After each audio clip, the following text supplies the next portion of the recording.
Naiz irratian, bigarren kafea.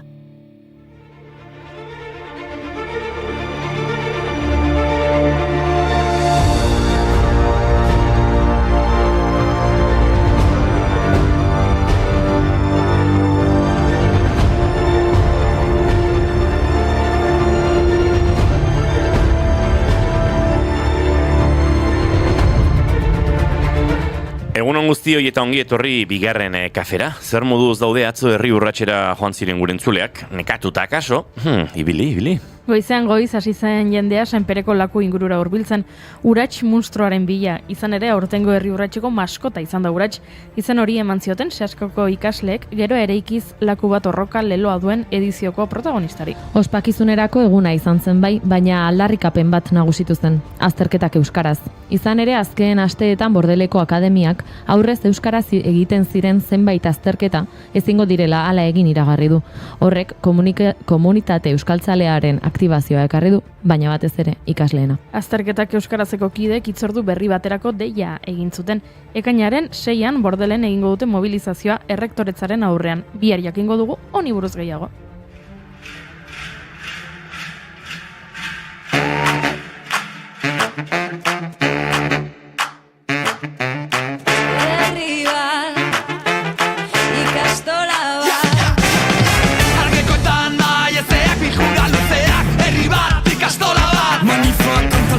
Xokoletak, egutegiak, argindar, mozketa, garriketan, ikasle aldera da borren tarrapatana.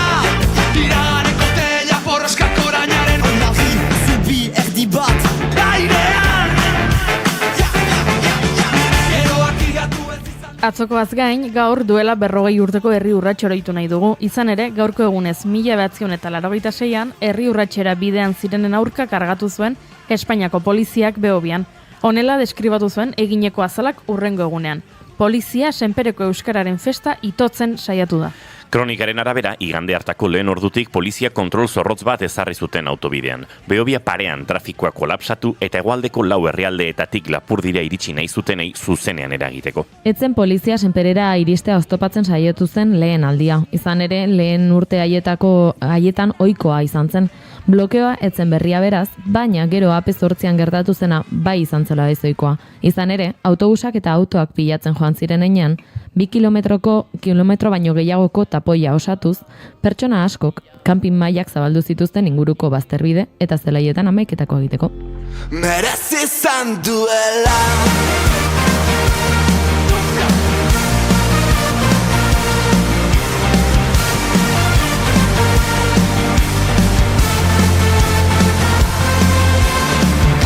Oso bat borrokan, utxiaren kontra korrikak dordoka, atera punxa, litroka, emekiko azikatzen. Zenbat minututan protesta espontaneo bat piztu zen eta dozenaka guardia zibilek eta poliziek geldiarazi egin zuten.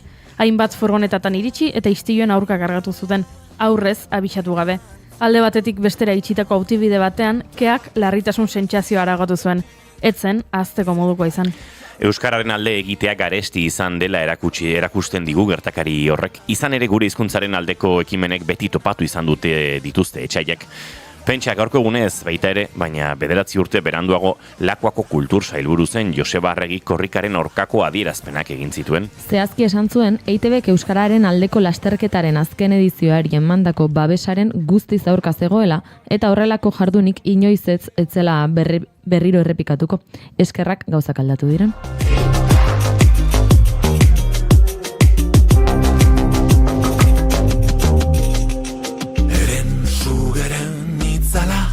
Santa Grazitikan zarra kastelura eta rigoraren auzolan eredua eskutik eskura hori ere bagara.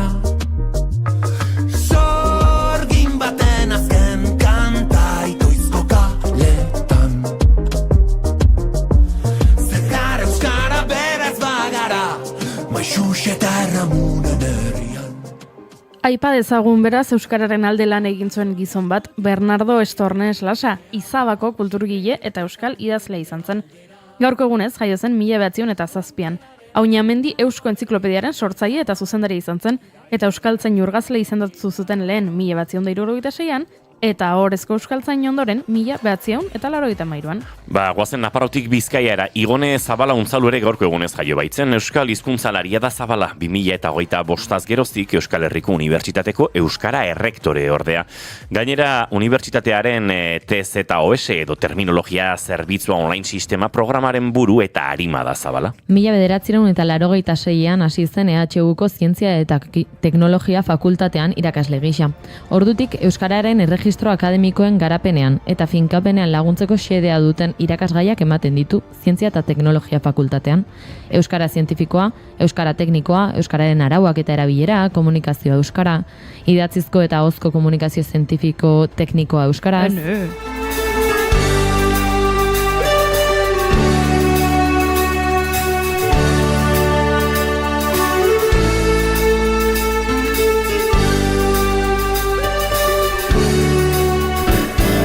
Euskara putzu sakon eta ilun bat zen. Euskara putzu sakon eta ilun bat zen. Eta zuek denok urkazi bat atera zenuzten handi neke. Eta zuek denok urkazi bat atera zenuzten handi nekez. Euskaraz. Eta orain goazen Bizkaitik Arabara, korrika bezala herrialde guztiak zeharkatuz. Izan ere gaurko egunez hiltzen Juan Díaz de Garaio Ruiz de Argandoña, Gasteizen. Izen horrekin ez duzuela ezagutzen? Tira, eta sakamantekas esaten badizuet? Díaz de Garaio serioko hiltzailea izan zen 19. mendeko ezagunena. 1870 eta 1879 bitartean 13 eta 55 urteko arteko 6 emakume bortxatu eta hil zituen. Are gehiago, biktima batzuk mutilatu ere egin zituen. 1880an atxilotu zuten eta heriotza zigorra jarri zioten. Gasteizko Sutaustegi Zaharreko presondegian garrotez hil zuten. Berehala oso famatu egin zen eta geroztik aurrak beldurtzeko kontatzen diren historia askotako protagonista izan da.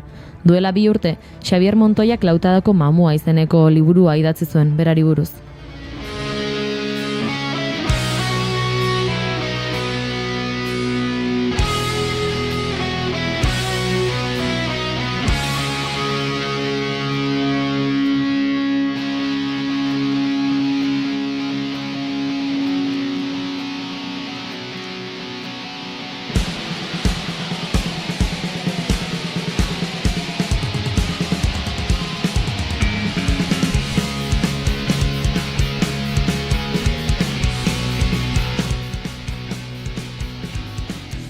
Eta bidaia egiten ari garenez, goazen Lapurdira, Sarara zehazki. Bertan jaio baitzen Alberto Palazio Lizaga 1989ko gaurko egunez hildako ingenieri eta arkitektoa. Sarako Sarorategi baserrian jaio zen eta gazte zela Bartzelonara joan zen arkitektura eskolan goi mailako ikasketak egitera. Karrera amaituta eta frantsesa zekienez Frantziara joatera baki zuen bere prestakuntza osatzera. Frantzian barrena bidaia bat egin zuen, eraikuntza berrikuntza teknikoak bertatik bertara ezagutuz eta Parisen besteak beste Gustave Eiffel eta Ferdinand Arnaudiekin ibili zen. 1883an amaitu zuen bere prestakuntzaldia eta Bilbon finkatu zen. Bertan hasi zen bere obra ezagunenetan lanean. Bizkaiako zubia Bilboko itsasadarren 2 ertzak batzen dituena. Mota horretako munduko zubien artean lehenengoa izan zen.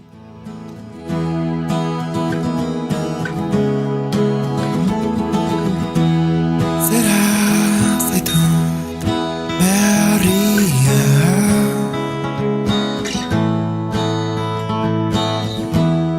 egan zauden herria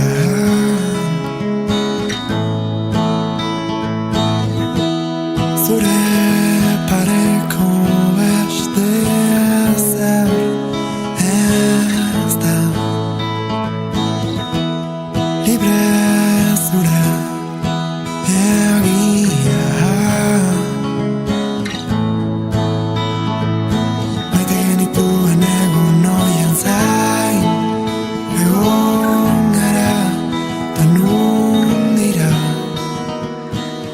Euskal Herriko hainbat txoko bisitatu ditugu efemeridei esker, baina kokagaitezen berriro, hemen gure estudioan. Bai, ekarri duzu kirola egiteko arropa, luzaketak egiten hasiko gara. Berotu giharrak, jantzi kaskoa, urpeko betaurrekoak eta korrika egiteko zapatiak. Triatloio bat egingo dugu. Hilabete falta da triatloia maite dut proiektuko egun nagusietarako eta prestakuntzak eta entremenduak nola doazen galdetuko diogu Laura Olaberriari.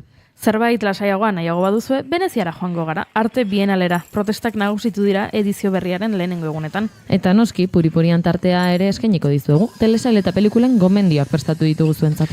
Ba, entzuleok, maiatzak 11 ditu gaur eta asteleena da ongietorri guztioi bigarren kafera naiz irratian zarete.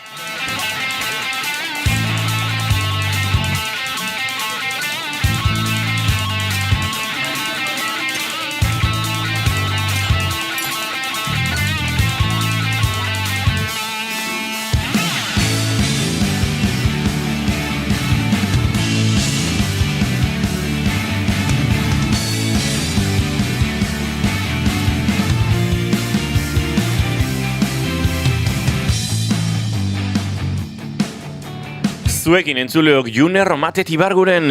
Egunon. Eta zuekin Goiuri Ezeizarandi, egunon. Egunon. Izketan ari zeizuena, Inigo Asensio Lurbide, gaur bigarren kafeak 1.100 eta estetik usten zenbakia, 1.169 garrana du, goizak 10:21 minutu oraindik ez, 10:20.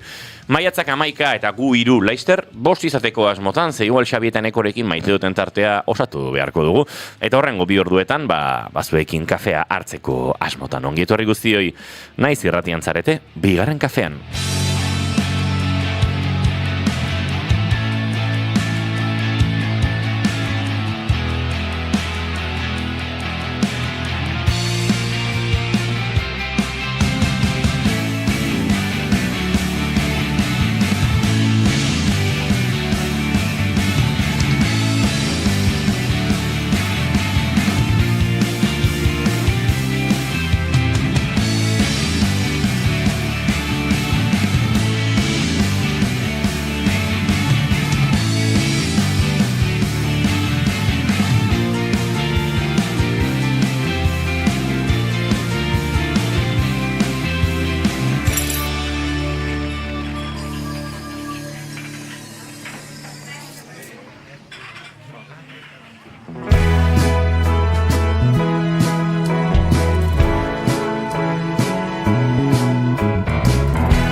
Trago bat hartu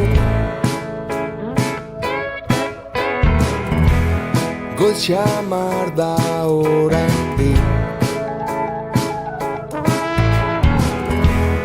Dena dago zabalik Aspaldiko partez Gurea da jaua Noni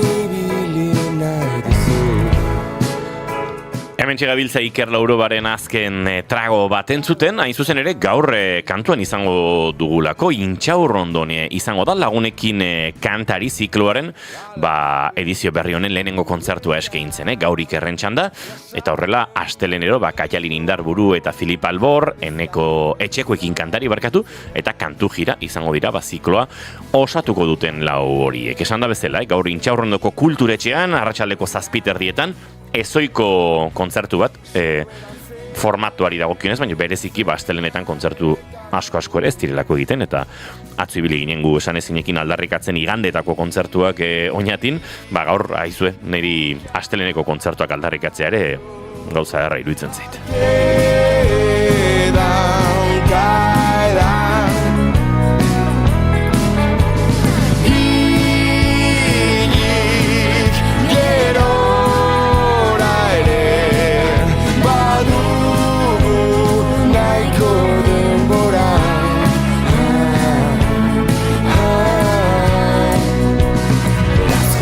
Da gaua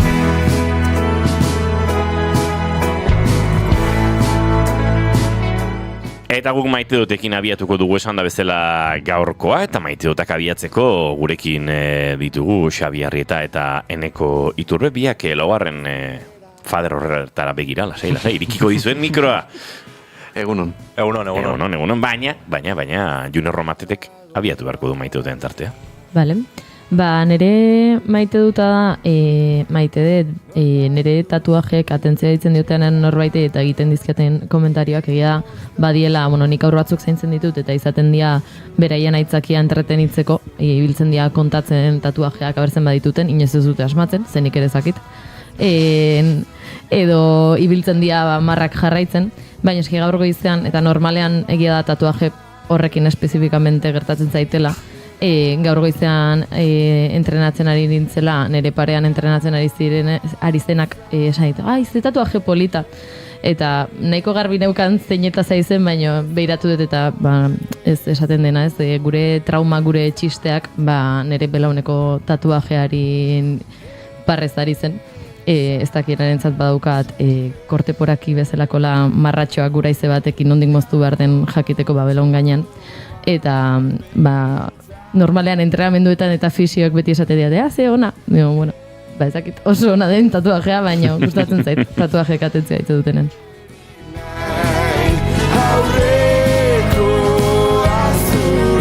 Xabi Arrieta, zein da zure maite duta?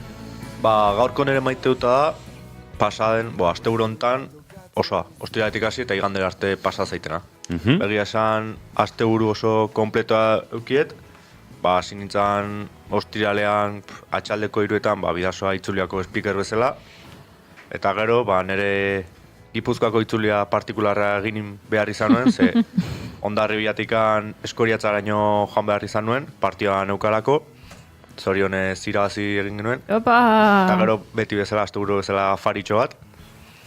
Eta gero larunbatean, monaren urteak zirela ospatuz, familiakoekin bazkaria dutu genuen. Eta gero arratsaldean, gau partean, Realaren partida. Igande pixka flojo gelditu zait, ez detelako hain gauza interesgarririk egin, baina, orokorrean asteburua nahiko kompletoa eta niri gustatzen zaizkidan planak egin ditut, orduan kontentu bukatu dela esan beharko dut. Gora asteburu intensoak, zamoz joan zen Bidaso gaitzuliko speaker estreinaldi ura, Xabi? Ondo esan beharko. Egia esan, hasieran, ez dakit, ilusioa, o behintzat emozio horrekin negoen, baina bukaran ja nekatzen ni joan, ez nekin zer esan, esaldiak behin eta berriro errepikatzen ni joan, baina bukatu zen, ez zidaten gazki egin nula esan, orduan pentsatu nahi dut, txukun egin nuela. Seguru baietz.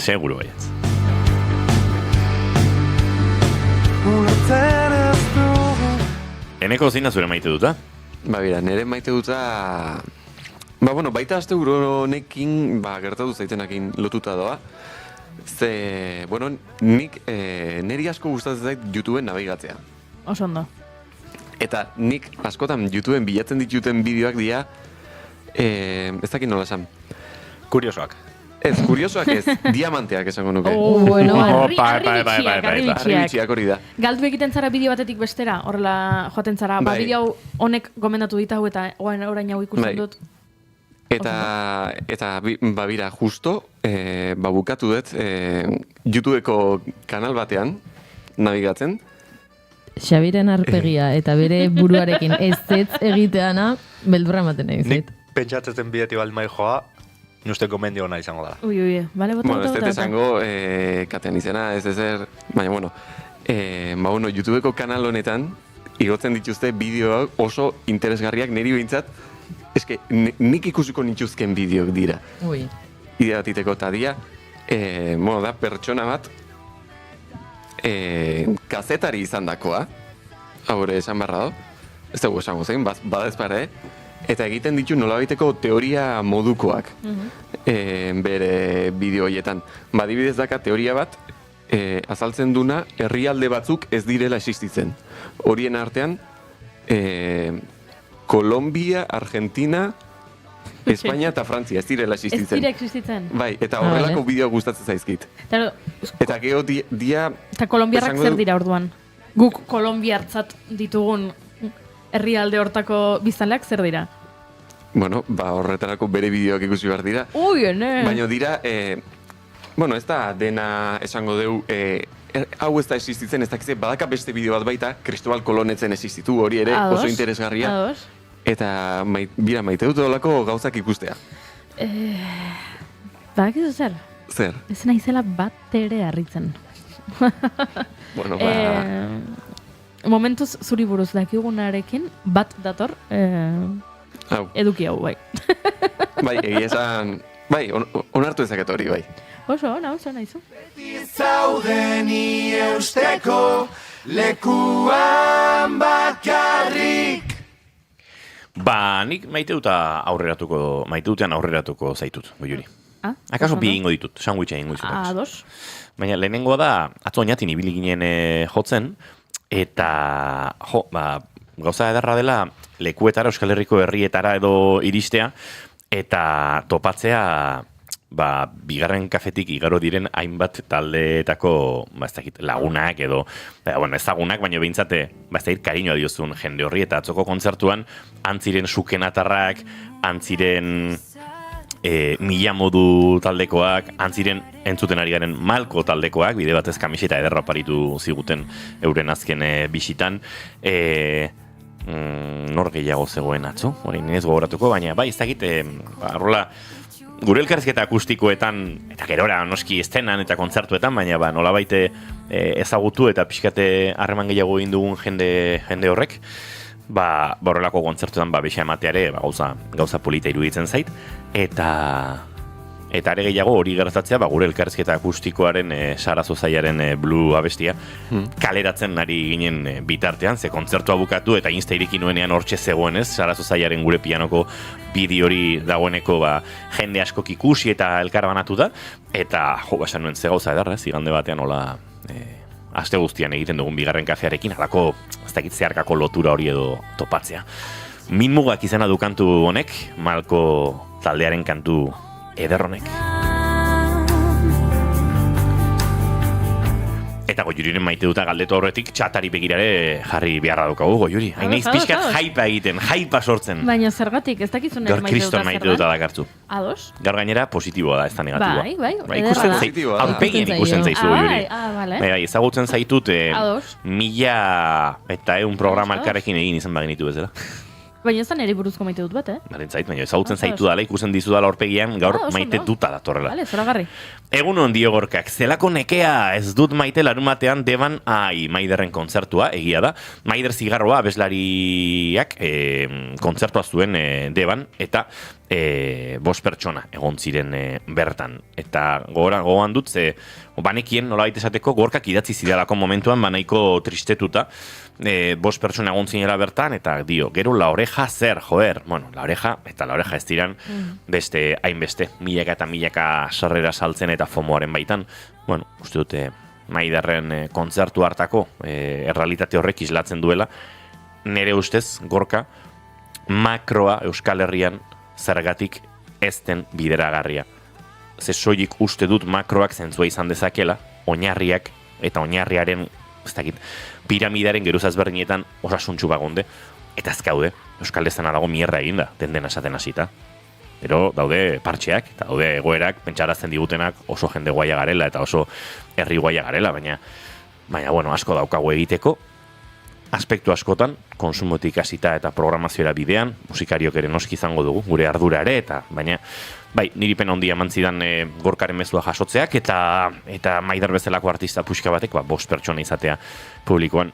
Bestalde, zer esango dizut, batzutan 5 entzule hone gauza ederra direla Gorka, eta seguru han egon zinatenak entzun eta adi egon zinetela, beraz, bejonde izuela bertan egon zineten hori. Maite dut badatoztela uzoko festak, urduri nago, montajea, txosna, zapia, poloa, bueno. Dantza 58 eta hermanos de leche hor eserita. Xabiren kamiseta gaur marinero xamar. Lerro horizontalak dituelako. Ez dakit, beti. Urrengoan beltzak harko dut, eta analizirik ez dukiko. Badu. Eneko nahiko abrigau. Ni beti, bazpare. Otzak zaude eneko. Beti. Beti zaude jertxia jantzita, ez? Ola, mangamotxetan gutxitan ikusi zaitunik. Nire mangamotxetan, ni urten zehar mangamotxen ibiltzen ez baita, hau esan barraukat. nik jertxeak entzen duten momentun mangamotxa bakarrik handakat, beraz, beti bi kaparekin bakarrik ibiltzen naiz, asko jota 3. bat, baina, horrekin nahiko. Ia izi tipua, esango luke, Julen Goikoetxea Orregozok. Eta beste maite dut badaukat, Goiuri. Zurea lehenago eta gero nerea norin dut. Ez, bota. Maite dut, maite ditut gauza asko, ez? Baina maite dut ikustea Julen Goikoetxea lankidea, pozarren, nun ulertzen ze pasatzen zan, ze kontzertua bukatu genuen, esan ezinekin atzo oinatin, eta kontzertuan zehar, zera gertatzen ari zen, pelota partidoa, Iñaki Artola Alegiarrak eta Julenen lagunak partidua zuen, eta, nahikoa, baina puntu bateko tartearekin lortu zuen, urrengo faserako txartel hori, Lasoren aurka izango du finalerdikoa, eta bar. Eta, aizue, Julen ikusi nuen, baina oso pozik, pozarren. Eta oraindik afaltzen ari ginela ikusten nuen, baina gora etorrita, zera, Imanol taldekideari aipatzen nion, Bartzelonako kontzertu hartan gula opabosku bat hartuta parrandan baino biziago dago gizon, eta esango nuke eta antxibile ginen. Aizue, poza eman zidan, Julen horrela ikusteak, poza ematen dit, ze uste dut, norbaitek irabazteko urduritasun horiek ere zentzua hartzen dutela, norbait gertutik ezagutu eta maite duzunean, gehiago kostatzen zait ulertzea jendeak, ez dakit, kobertura gabe alde egiten duela, Realaren finalako sorduri jartzen duelako, ez diot horri zentzua topatzen, baina maite duzun norbaiten gatik horrelak urduritasun eta pozak izatea, bai uste dute, ez dakite, ederragoa dela. Eta poza mantzidan hori bai, Iñaki Artola, dejondeikela, baina patu olakon baten kafen bat, zebestela Julen Goikoetxea kejakazeok, egun nosuan, azkeneko ez da izen kafe beha patu izkikela, behaz, bakik, hasi hola, diru batzuk gastatzen, bestela, komeria izan gutuk. Eta hoxe, Iñaki Artolari besarka temendik, etorriko da horrelako batean, ez dakit antzesle funtzioan edo pelotari funtzioan gure mikroetara, ze hori ere badu, bestelako fazeta horietan ederki moldatzen dela, eta mikro aurrean ere bai, baina patu kafea. Goiuri Zizarandi, horren bai, zure maite dut hype guztiaren ostean, zure momentua iritsi da. Kontua da, ikusi nuela, asteburuan zehar ikusi dut, Televisión Espainolak badauka literaturari buruzko saio bat, Pagina 2 izena du. Eta elkarrizketatu dute Bernardo Atxaga. Ze enarak liburua, gaztelaniaz argitaratu du, uste dut Pamielak, golondrinas izenarekin, eta pixkat aitzakia liburu horren aurkezpena zen, baina hitz egin zuten gauza gehiagotaz, eta bere ibilbideaz, eta asko gustatu zitzaidan Bernardo Atxagak aipatu zuen gauza bat, eta ekarri nahi nizuen, bigarren kafera ekarri nahi nuen. Berak esan zuen, duen adinarekin sentitzen duela argiarekiko ardura bat. Argia? Bai, argiarekiko ardura bat. Eta ez zaiola bat ere gustatzen, tristura inposatua. Berak tristura komertziala deitzen diola, eta ez da nabaritzen duela badagoela joera bat, orain literaturan, eta idazle askoren artean dela, geroz eta tristeago idatzi, orduan eta liburu gehiago salduko dituzu. Eta dena da tristea, eta kontatu behar dituzu historio tristeak, eta negarra eragin behar duzu, eta hori da idazle bat izatea, eta tristura, eta malkoak, eta negar zotinka egon dadia irakurlea, eta bera ez dagoela ados horrekin, bereziki inposatua denean, edo saltzeko asmoa duen joera bat denean, eta bera orain badagoela beste etapa batean, eta argiarekiko ardura sentitzen zuela, eta iruditu zitzaidan oso ederra. Uste dut, denok egin behar dugula ariketa tautua egunerokotasunean argia bilatzeko, eta argia topa daiteke abestietan, liburuetan, kalean hartu emanetan, irratian, eta ederra iruditu zitzaidan, kontzeptu hori. Jazten dugun arroparen koloretan ere argia dago. Baita ere. Eta nahiko gris eta txuri beltze dago gure gizartea, azken urteetan, eta ez da kasualitatez. Hori egia da. Tardun, gustatu zitzaidan, eta oso interesgarri eruditu zitzaidan, tristura inposatuaren kontu hau baita ere, eta elkarbanatu nahi nuen zuekin, gure Atxaga jakintxoaren pasarte hau, ze berak esaten duena beti da interesgarria. Tristezia mildu talago bihotz barrua. Jaiparekin bat etorri da bai, maite asko duta? gustatu zait. Bai, abesti baterako ematen ditu. Sorbeltzen historio horrek bezalaxe. Honen baten kreditotan jarriko zaitut goiuri. Honen batean. Badakizue, Tolosan bada pertsona bat Bueno, ez da nola esan, baina bizimodu ez normatiboa daramana, ziurrenik alkolarekin erasoren bat izan duena eta duena, eta bere buruak bizitzaren koordenadak beste parametro batzuetan kokatzen ditu gaur egun. Oso pertsona jakintxoa da, eta duela urte asko nik ezagutu nuenean, bazen Tolosan taberna bat, eta bertan tulipa txiki batzuk zeuden, tark pasatzen zuen arratsalde gaua tulipa horri jo, eta joan etorrian tulipaz etorrela, eskibatzen, pixkatola boxiolaria bezala, eta begiratzen zion zigarroa ban, orduan erre egiten zen, eta begietan keak erretzen zuela, esan zen, ni argian reenkarnatuko naiz. Eta askotan esaten zuen, da iruditu zean oso esaldi filosofikoa, zure reenkarnazioa argi izatea. Eta besterik gabe, oiorik aipatu den maite dutarekin gogoratu naiz horrekin, ark ere bazuelako argiarekin alako kezka. Baina, pasa dira 20 bat urte da, tipoek jarraitzen du, oraindik errenkarnazioaren zai, iritsiko zaio honen batean, baina polita iruditu zeidan esaldia bera. Dotore jantzi, kalea da zain, zoaz izan, tristeziak este. Tristeziak estereo eta argia salbatzaile, Xabi eta Eneko agurtu egingo zaituztegu, gero Eneko bueltan izango zaitugu puripurian tarterako. Hori da. Baina bitartean jarri fuerte lanean, bihar Baionara goazelako, saio berezia egitea entzuleok, Bernat Etxepare Lizeotik, antxe hariko gara euskararen hizkuntza eskubide eta ikasleen eskubidoien inguruan hausnartzeko, beraz, badaukagu zeregina eta zer landua. Bikote, gero arte ba. Gero arte.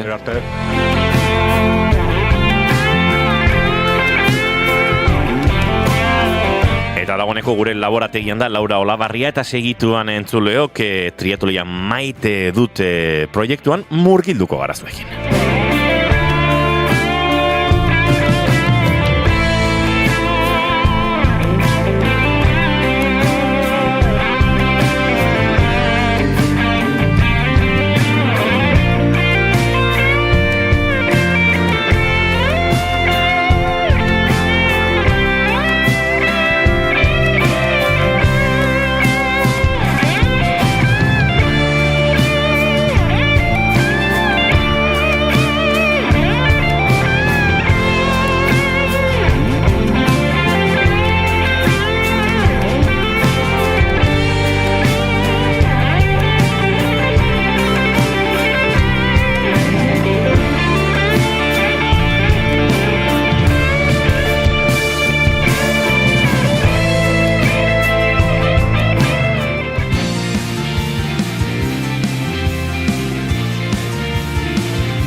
Bigarrenak ez direlako beti okerragoak, bigarren kafea.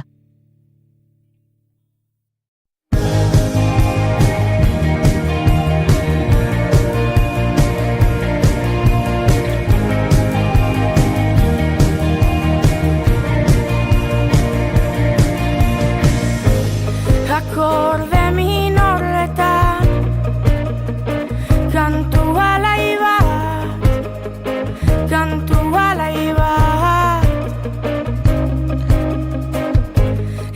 Goiuri Inigo, ze uste duzu egingo zenuketela hobeto? 350 metro igeri, 10 kilometro bizikletan, edo 2,5 kilometro korrika? Txalo egin helmugara iristen direnei. Ez dago aukeren artean. Beharko da jendea txalo egiteko, ez da? Baina ez dago aukeren artean. Ez dago aukeren artean. Nik zalantzari gabe bizikleta, 10 kilometro. Goiuri? Igeri. Ados, eta nola ikusten duzu proposamen hau da, hoiek hiruak elkarrekin triatloi batean hemendik 12 astetara egitea. Ito gabe. Bizirik iritsita. Magia. Hori da, triatloia maite dut ekimenaren proposamena izatez, 12 astez, entrenamendu gidatuak egin, eta triatloi bat prestatzea eta egitea. Nahikoa izan ez ginela, esango dizute. Badira, aste batzuk entrenamenduak hasi zirela, eta ekainaren amaieran lehiatuko dira, edo, egingo dute triatloia, bukaera horretan, ez da, 2011 urtean hasi zen, ordea ibilbide hau, eta Arazi eta Fitgune enpresek beraien indarrak batu zituztenean hasi zen, orain urtero jende berria aritzen da triatloia prestatzen eta egiten. itxoiteko prest, nagoela itxoiteko prest, nagoela itxoiteko prest. Beste hainbat kirolen aurrean nahiko ez ezaguna dela esan genezake eta ziurrenik askori beldurra ematen dion kirol bat.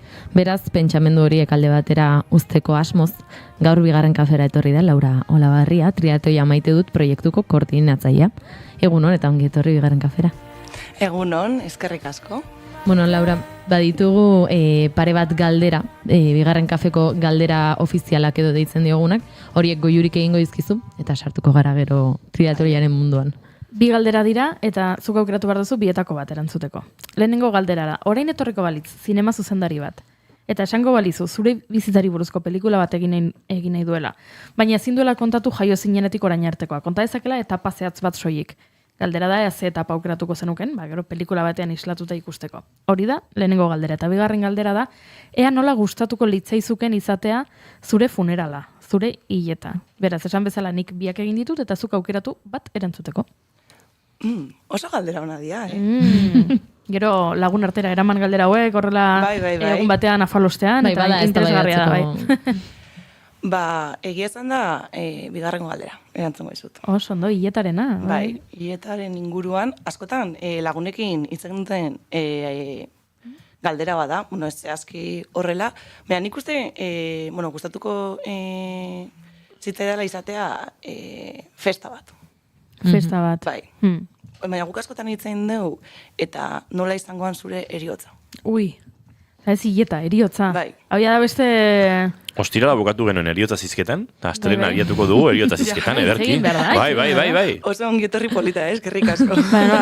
Badakizuen nola izango den bakoitzaren eriotza? Ez, baina askotan aipatzen dugu, gustatuko zitzaigula izatea ez sufritu gabekoa, edo nire izatet, mesedez, gure eriotza izatea zerbait tontuaren gatikan, edo despiste batekin ez izatea, horrelako zerbait.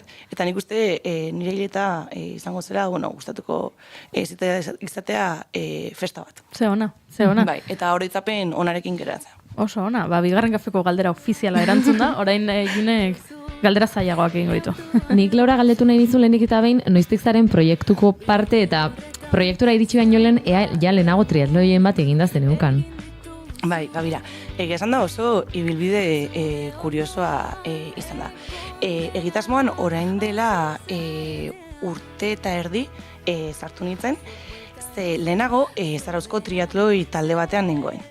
Eta, ni bere garaian ikasi nuen gradu bat, eta, beti dani gustatu entzan zait kirola, eta ikusten dituen herrian, hainbat lagun, triatloi talde hortan zeudela, eta kuston inbidean batezia den, esaten non, eske animatzea denera, ikusten dut kriston filosofia polita dakatela, eta gaina batez ere, modu ez lehiako horretan. Triatloi elkartean nik tri da, eta dutxetan ezagutu nun nire gaur egungo zuzendaria. Triatloian izen eman duen, taldean hasi nintzen, eta entzun nien egitasmo honen inguruan aldageletan. Eta aipatu zidan izaskun izena duela. Zergatik ez zara gerturatzen, eta elkarrizketat izate dugu. Eta kontatu zidan pixka bat zeintzen proiektoren helburuak, zeintzen pixka bat testu ingurua, eta orain dela urtetan erdiola hasi nintzen. Pixka bat agian ingo duguna da, kontakizun hori jaso zenuen zuk, eta pixka bat eskatuko dizut hemen kontatzeko, ze azkenean noizbait hitz egin da gai honen inguruan bigarren kafea, baina entzule berriak beti daude eta jende berria beti dago, eta aipatu 2011an sortu zen proiektua. Zergatik hasten da proiektua? Bera, bere garaian, Arazi enpresa sortzean, zuzendetako batek, izaskunek berezik gertutasun handi bat zuen triaktoiarekiko. Eta batez ere, bai hirurak kirolarekiko. Orduan, pixka bat egitasmoa bai ikusten zen triatlea beti, badala, lehen aipatu zen moduan, nahiko kirol ez ezaguna edo ez ohikoa egunerokotasunean, eskola kiroletan beti kirol ohikoagoak egiten dira, eta batez ere oso kirol lehiakorra. Eta askotan, zuk triatloi bat ikustezu eta esatezu beti, eske, ze fuerte daude, ia danak gizonak izaten dira, eta oso, bai kirol maskulinizatua eta baita ere pues, oso lehiakorra. Eta pixka bat, erronka hori hartuta, hasi ziren topaketak antolatzen. Eta pixka helburu beti izan da, kirol hau modu ez lehiakorren eta modu osasungarrian, ze azkenean da kirol kriston polita, 3 kirol uztartzen dituenak, topaketak antolatzen, udalekoak antolatzen, gaztetxoei eta batez ere emakumei gerturatzea. Eta horrela, joan gara urtez urte, behin mai gainean aterezen ideia eta zergatik ez gara hasten erronkak luzatzen. Eta horrela sortu zen 12 astetan triatleta erronka, gure gaur egungo zerbitzuetako bat, eta pixkanaka horrela joan da azten. Aipatu dituzu ezta, gazteak eta emakumeak dira normalean ardatz, baino erronka agian azkeneko urtetan ezagunena egin dena 12 astetan triatleta hori da. Bihurtu da. Bueno, hiru modalidade daude hemen parte hartzeko, ezta? Zein dira bakoitza? Ze lehen aipatu dudana, sarren aipatu dudana da modalidade txikiena edo motzena esango genuke. Hori da. Eta hori da beste erronketako bat. Askotan triatleta hitz egiten dugunean ikusten dugu, pentsatzen dudala, triatloi bat Iron bat egitea. Eta egia da gaur egun distantziz berdina daudela eta batez ere gure zerbitzua dela hastapen zerbitzua. Orduan, guk eskaintzen duguna da guztiz doako entrenamendu plangintza bat eta 3 distantzia ezberdin direla lehen 3. Super sprint distantzia 350 igeri, 10 bizikleta eta 2 eta erdi korrika, sprint distantzia 750 igeri, 20 bizikleta eta 5 korrika eta distantzia olimpikoa. Direla 1500 igeri, 40 bizikleta eta 10 korrika. 3 modalidade daude eta bakoitzak hautatzen du zertan parte hartu, ezta? Bakoitzak ematen du izena normalean. Bai, guk egiten duguna 3 distantzia hauen erronka luzatzen dugu eta beraiek aukeratu dute izen emate egitean zer distantzietan nahi duten parte hartu. Eta izen ematen den momentutik aurrera ja badago momentu bat nun 12 astetako entrenamendu hau hasten den. Hori da. Denak batera hasten dira entrenatzen, ezta? Elkarrekin, bai. Hor pixka baita ere gure filosofia da askotan banaka entrenatzea oso zaila dela eta bai ikusi dugu interesa handia dagoela batez ere emakumeengan, nahi dugu igual korrika egitera atera edo bizikleta egitera atera, baina bakarrik ez dugu nahi. Eta inguruan ez ditugu ezagutzen, gainontzeko emakumeak animatzen direnak kirol honetara ez badira gaur egungo emakume erreferente profesionalak. Eta beraz, entrenamendu hauek nolakoak izaten dira? Esan nahi dut, iristen zaio bakoitzari zer entrenamendu egin behar duen aste horretan, taldeka egin daiteke esan duzu moduan, edo bakarka egin daiteke nolakoa izaten da benetan? Bai, bira, guk sortzen dugu gida bat, guztira 3 gida ditugu, distantzia bakoitzan gida bat, eta WhatsApp komunidade bat daukagu, erronkan izan duten guztiekin, eta gero baita ere segmentatuta talde bakoitza distantzian arabera. Orduan, erronkaren hasieran gida osoa jasotzen dute, beraiek antolatzeko nahi duten moduan, gida barruan aholkuak, ze material behar den, baita ere indarrariketan inguruko informazioa, material guztia saiatzen gara berai ematen, eta gero, astero, entrenamendu taula, tokatzen den entrenamendu taula, partekatzen dugu bereekin. Eta baita ere WhatsApp taldeen helburua da, entrenamenduetan zehar eta astentan zehar dituzten galderak erantzutea, zalantzak argitzea, eta baita ere dakau zortea handia, kriston triatleta jatorrak ditugula gure inguruan, eta askotan berein galdera zuzenak, berai helarazten diegu, eta berein bideoen bitartez erantzuten ditugula. Eta baita ere topaketak antolatzen ditugu, elkarrekin entrenatzeko. Beraz, entrenamendu guzti honen ostean ez, aipatu dut hemendik hilabete batera. Izango da justu ekaina bukaeran, izango dira lasterketak esango dugu, lehiaketak ez dira. Bakoitzak egun ezberdinetan egingo dira, ezta? Esango nuke ekainaren 27an dela bat. Hori da. Lehenengo amotzena, izan daiteke? Bai, emakumeen triatloia Donostian, urrengo egunean distantzia olimpikoko onditz triatloia izango dugu, eta astebete lehenago Lekeition izango gara sprint distantziarekin. Eta aipatu dugu ere, ezaguna egin dela azken urteetan ere, badagoelako ere beste berezitasun bat enbaixadoreak direnak, ezta? Ze azkenean batean sare sozialetan dabilen jendea edo aktoreren bat ikusi izan dugu batean inoiz egin gabeko triatloi bat prestatzen, eta hau dena zuen errua izan da, jarri dituzue jendea martxan, ez da? Bai, azkenean bai da, pixka bat aipatutakoa, gure helburua erakustea edonor gai dela triatloi bat egiteko, eta batez ere bizi estilo jasangarri batekin, eta dala triatloi festa bat, ez dala podium egiteko leku bat, edo honetaz bitzeko leku bat, eta daukagu jende asko gure udalekuetan hasi dena, eta gaur egun triatloian lehiatzen dutela, eta oso ondo lehiatzen dutela, baina pixka da espazio seguro bat, eta baita ere, Janire, Unax, eta Iker bezalako enbaixadoren bitartez, erakusten dugu edonor gai dela, horrelako kirol bat maitetzeko. Urtez urtero aldatzen dira enbaixadoreak, eta urten aipatu duzu justu, Janire Atxurra izango da super sprint modalidadean, Iker Iribarren sprinten, eta Unax Uralde olimpikoan. Nola hautatzen dituzue pertsona hauek, zergatik hautatzen dituzue? Bai, begira, gu bilatzen dugu jende naturala, jendea gogoa duena, eta jendeak partekatuko duena gainontzekoekin bere egunerokoa. Gu nahi deuna da erakustea, eta azkenean horrela bizitzen da, lehen aste iristea, ematen dizutela entramendu taula esatezula, bale, toain zegin berde, zer da zona 1? Zer da zona 1, zer da zona 2, nola pulpala igeri, baita askotan komentatzea momento humilde piztina joaten zarenean igeriketako txanoaren eta betorrekoakin, horrako bizipena kontatuko dituzten pertsonak. Bueno, asmatu dezue bete-betean. Ni Janireren historiak ikusten nola triatloia maite duterako entrenatzera joan, eta nahi gabe sartu den gizonezkoen aldageletara, eta nola kontatzen dizun hori, eta ikusi diola epertzuloa gizon bati, esan, guztiz interesgarria. Ikusi ditugu ere haien sareetan arropak probatzen triatloia egiteko, erabat natural hitz egiten aipatu duzu moduan, eta eukidegu aukera ez, Janirek bidaltzeko audiobidez pixka bat bere esperientziaren lehenengo momentu horiek, galdetu genionean nola jaso zuen triatloia parte hartzeko gonbidapena, eta hauxe erantzun du. Nola jaso neban triatloien parte hartzeko gonbidapena?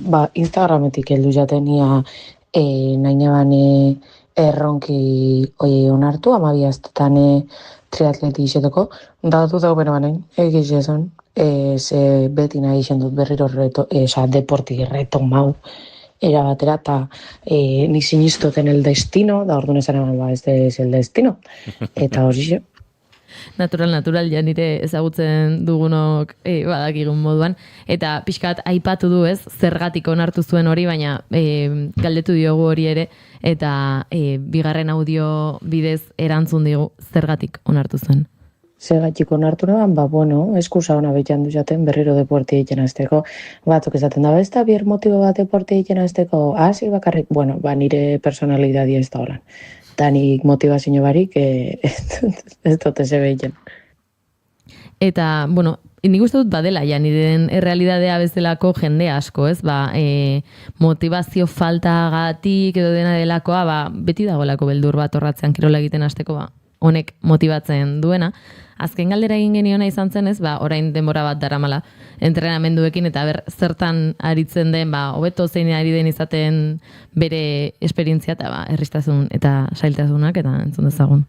Entrenamentu ondo, pentsau baino gogorra adibidez igeri jan, nik enak izan urtazpizen izan ez botaleik elik, baina, fatal, baina txartu endara egiten egulko horrekan. Beste dana, igerizan eta bizikletan ustot dominaute dagoela, baina korrikan, bilurre.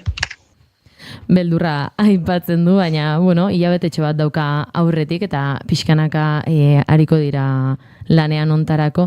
Zuek beraiekin baduzue, kontaktua une oro? Bai, guk erronkako kidekin WhatsApp talde bat dugu moduan, bereekin ere beste WhatsApp talde bat dugu, eta bereekin astero hitz egiten dugu, eta aukera dakate bereien zalantza gurekin partekatzeko, bereien kezkak, bereien dramak, baina harreman zuzena dakagu.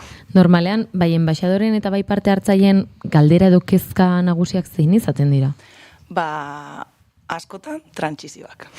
Ezke, aipatzen dugunean triatloia esaten ditugu 3 kirol modalitate, baina eske trantsizioak ere beste modalitate badia, ia. Bai, azkenean triatloiak egia da arautegi oso zorrotzatu dela, eta bazuk prozesu bat jarraitu behar dezu derrigorrez beti trantsizioak egiterakoan. Hau da, igeriketatik ateratzean biziketa hartzeko aurrena kaskoa jantzi behar duzu, neoprenoa nola kendu ere drama handia izaten da, neoprenoari olioa bota, askotan galdetu dute ea sukaldeko olioa erabiltzen den neoprenoa kentzeko, eta horrelakoak.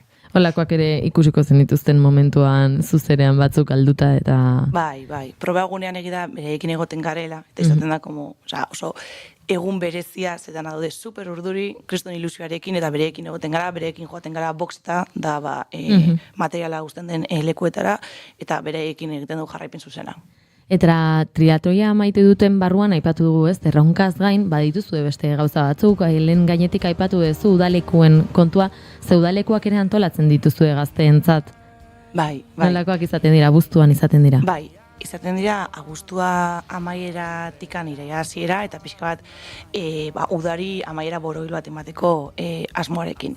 2 egitarau ditugu, aldatetikan 7 eta 12 urteko gaztetxoentzat, eta gero 12tikan 17koak, eta lehenengoa bai dira gehiago jola sudalekuak, azkenean oso gazteak direlako, baina askotan bereik eskatzen digute bizikleta nahi dutela bizikletako jolasak ere egiteko, eta gero bigarrengoa bai da gehiago triatloi udalekuak.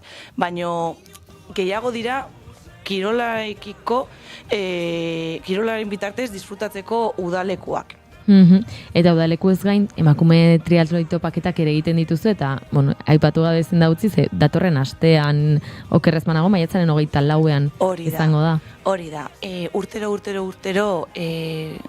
Gipuzkoako Foru Aldundiaren emakume mugimenduan programaren barruan babesarekin topaketa ezberdinak antolatzen ditugu emakumei zuzenduta.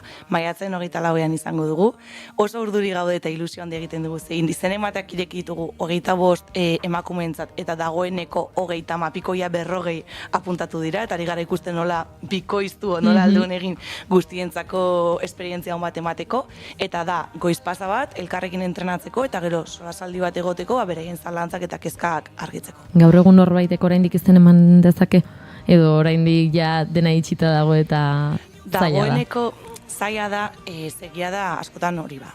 Triatloia nastapena oso erraza da, baina bai daka plan bat, eta plan hori fitgunek sortzen du, orduan nik nuke gomendatuko orain izen emate erronkan, zeia dagoeneko 7. astean gaude, baina adiez emakumeen topaketan izen ematea, spoiler, posible izan daiteke, agian beste topaketatan antolatzea emakume gehiagoenetzat, eta ez dutela zertan erronkan izen eman badar. Ados. Baina zuentzat irekitzete, Nik oraintxe bertan ez daukat triatloierako gorputzeko oraindik rekuperazioan nago.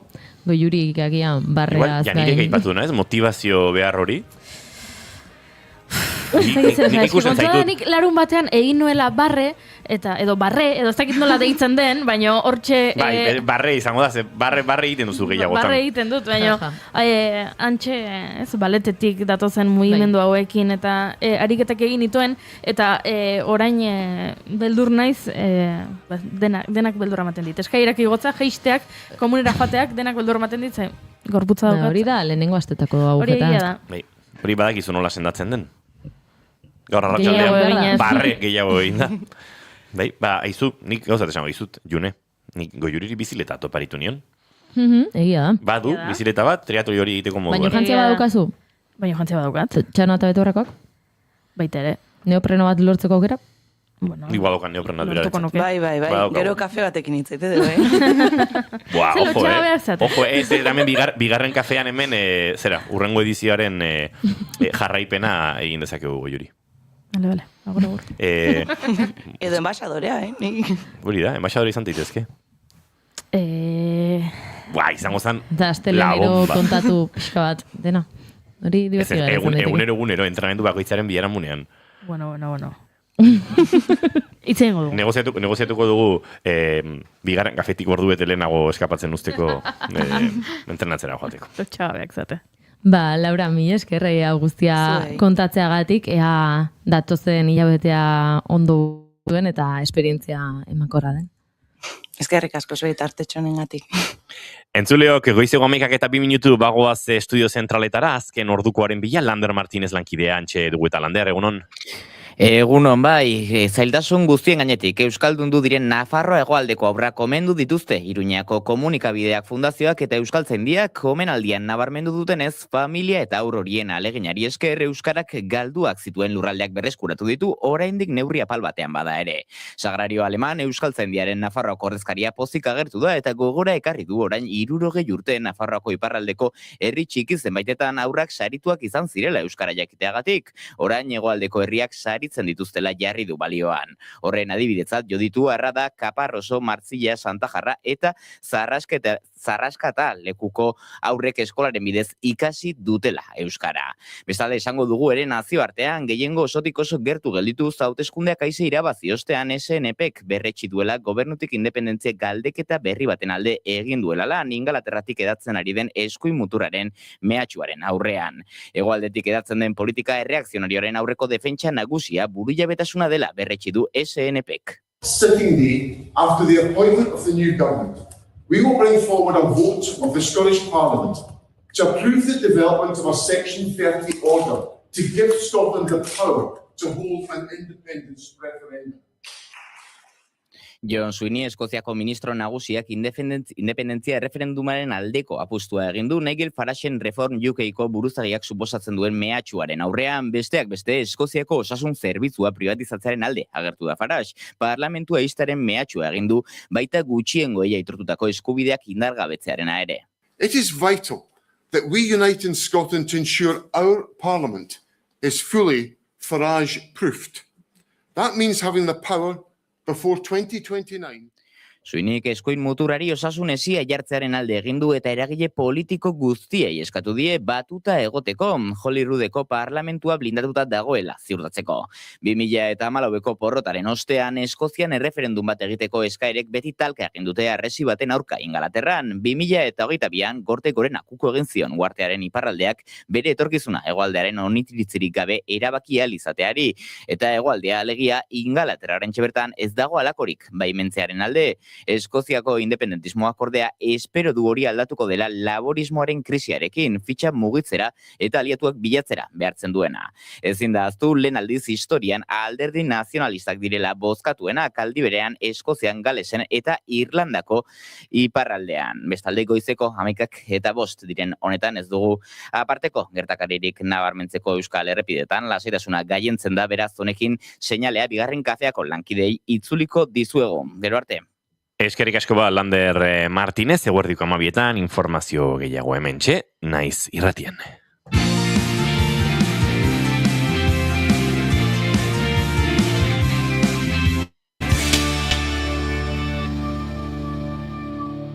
Bigarrenak ez direlako beti okerragoak, bigarren kafea. Naiz irratia entzuten ari zara. Bilbo aldea, 92.2. Gasteiz eta Arabako lautada, 91.5. Donosti aldea, 93.8. Gernika, 96.7. Leitza, 95.1. Bortziriak, 103.1. Urola, 91.8. Goierri, 102.2. Legazpi, 94.6. Naiz irratia.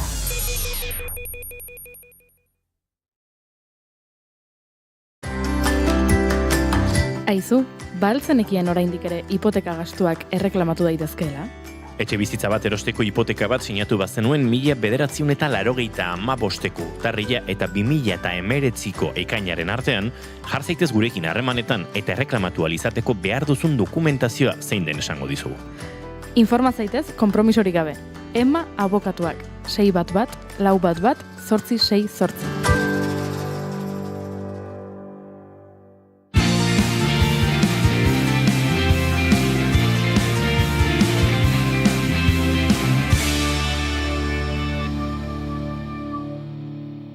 Bigarrenak ez direlako beti okerragoak, bigarren kafea.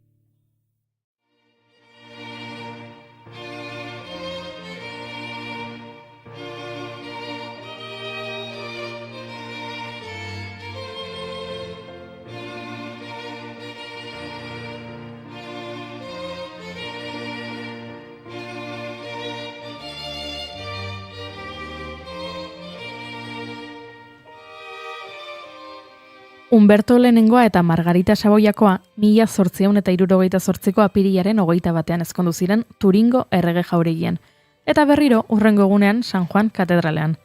Garaiko kroniken arabera, kontinente zaharreko aristokrazia guztia joan zen ezkontzara. 10 urte beranduago, Italiako erregin izendatuko zituzten. Garai hartan, ez dakit Humberto zertan zebilen, baina Margarita alpinismoaren aitzindarietako bat bilakatu zen, eta Suitzako mendigune garaiena den Monterrosaren gailurrera iritsi zen lehen emakumea bihurtu zen. Eta horrez gain, artearekiko eta festarekiko interesa erakutsi zuen. Agian horregatik, 1883an, Veneziako udalak Italiako arteari buruzko 2 urtez behingo erakusketa bat, Esposizione Bienale Artistika Nazionale sortzeko ebazpena onartu zuen, Humberto eta Margaritaren zilarrezko ezteiak ospatzeko. Azze opari dotorea. Sei l'uragano più bello che io abbia mai visto. Urtebete beranduago, udalak bienalerako lehenengo erabakiak hartu zituen. Gonbidapen bidezko sistema bat onartzea eta erakusketaren atal bat atzerriko artistentzat gordetzea. Aprilaren 6an, Selvatiko abizena zuen alkateak urrengo urterako lehen erakusketa iragarri zuen, eta Antonio Fratelletto ekonomialaria izendatu zuten idazkari nagusi. Gauzak horrela, lehen bienalea Kastelo lorategietan egin zen 1885ean, eta 224.000 bisitari inguru izan zituen. Arrakastaren ondorioz, ekintza instituzionalizatzeko erabaki hartu zuten. Eta ordutik, birritan izan ezik, lehen mundu gerran eta bigarren mundu gerran, 2 urtekoa bienalea ez da inoiz gelditu eta errotu eginda. Egun dena izatera iristeraino, nazioartean ezagunena den arte garaikideko hitzordua. Mio astro imprudente preferito quando piangi Arrakasta ikusita eta Parisko Expoaren eredua kopiatuta, 1907ko edizioan herrialde batek lehenengo pabilloi nazionala inauguratu zuen Jardini di Castellon. Belgika izan zen eta Leon Sneyers arkitektuak diseinatu zuen. Urrengo edizioan, Alemania, Erresuma Batua eta Hungaria batu ziren, bakoitza bere pabilloiekin.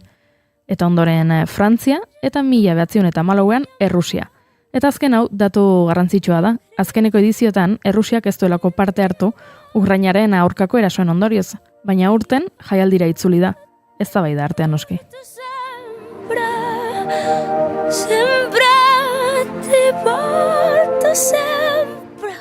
Kontua da, bienalearen ekitaldiaren erdia gaur egun nazioen pabelloien inguruan antolatzen dela, eta parte hartzen duten herrialden kopurua urtez urte handitu egiten dela. Aurten adibidez, lehen aldiz parte hartuko dute Ekuatorial Gineak, Sierra Leonak edo Somaliak. Baina mundu osoan gatazka armatuak ere gora doazenez, bienalearen azken edizioak gero eta gatazkatxoagoak bihurtu dira. Ta urtengoan, Errusiako, Israelgo eta Amerikako estatu batuetako pabelloiak izan dira protesta eta haserrearen ardatz nagusiak. Eta galdera handi bat egon da erdigunan azken asteetan. Ba aldu lekurik politikak artearen bienalean? Luigi Brugnaro, Veneziako alkateak, Errusiari 2022tik kanpo egon ondoren ekitaldira itzultzen uzten zaiolako kritikak jaso ostean, honela erantzun zuen. Gobernuak bere artista eta komisarioen bidez edonolako propaganda egingo balu, gu izango ginateke pabilloia isten lehenak. Esaldiak ez du zentzu gehiagi. Artista bakoitzaren asmoak edozein direla ere, nazio guztientzat bienaleko pabelloi nazionalak propaganda eta boterearen erakusgarri izan dira beti. Eta hori erakusten duen adibide bat da zein dagoen pabelloi bakoitzaren atzean. Espainiar estatuaren pabelloia, aurten artista euskaldunen protagonismoa izan duenak, garapenerako nazioarteko lankidetzaren Espainiako agentziak kudeatzen du. Eta agentzia hori kanpo arazoetako ministerioaren mende dago, eta ez kultura ministerioaren mende. Horrelako zerbait gertatzen da Britainia handiko pabelloiarekin. Erresuma Batuko gobernuaren atzerri ministerioak babestutako erakunde publiko batek koordinatzen du, eta ez kultura ministerioak. Ulertzen da zer esan nahi dudan, ezta? C'è il dolore che sale fa male. Arriva al cuore, lo vuole picchiare più forte di me.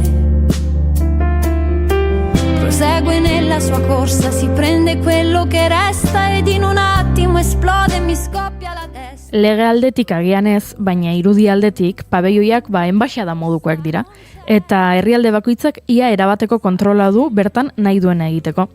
2022an, Errusiak Ukrainaren aurkako inbasio abiatu ondoren, pabeioian erakustekoak ziren bi artistek, Alexandra Shukareva eta Kirill Savchenkok, protesta gisa parte hartzeari uko egin zioten, eta horrela pabeioia itxita geratu zen.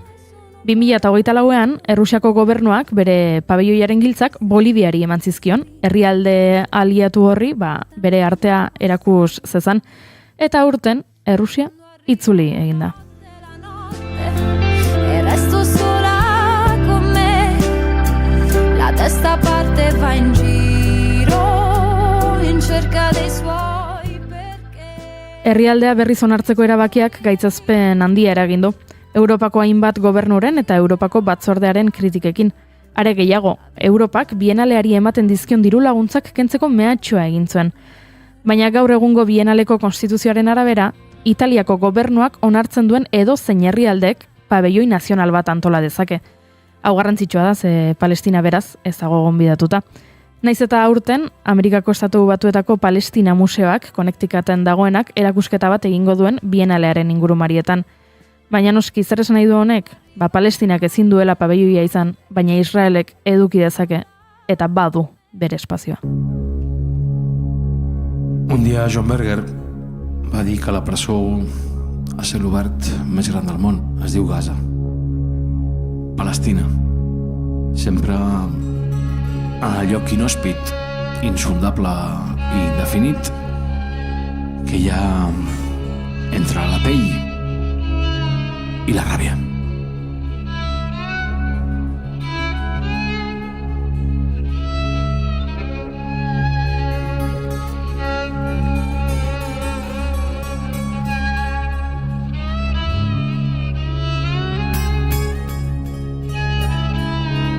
Today, my body was a TV'd massacre. Avui el meu cos ha sigut una massacre televisada. Today, my body was a TV'd massacre.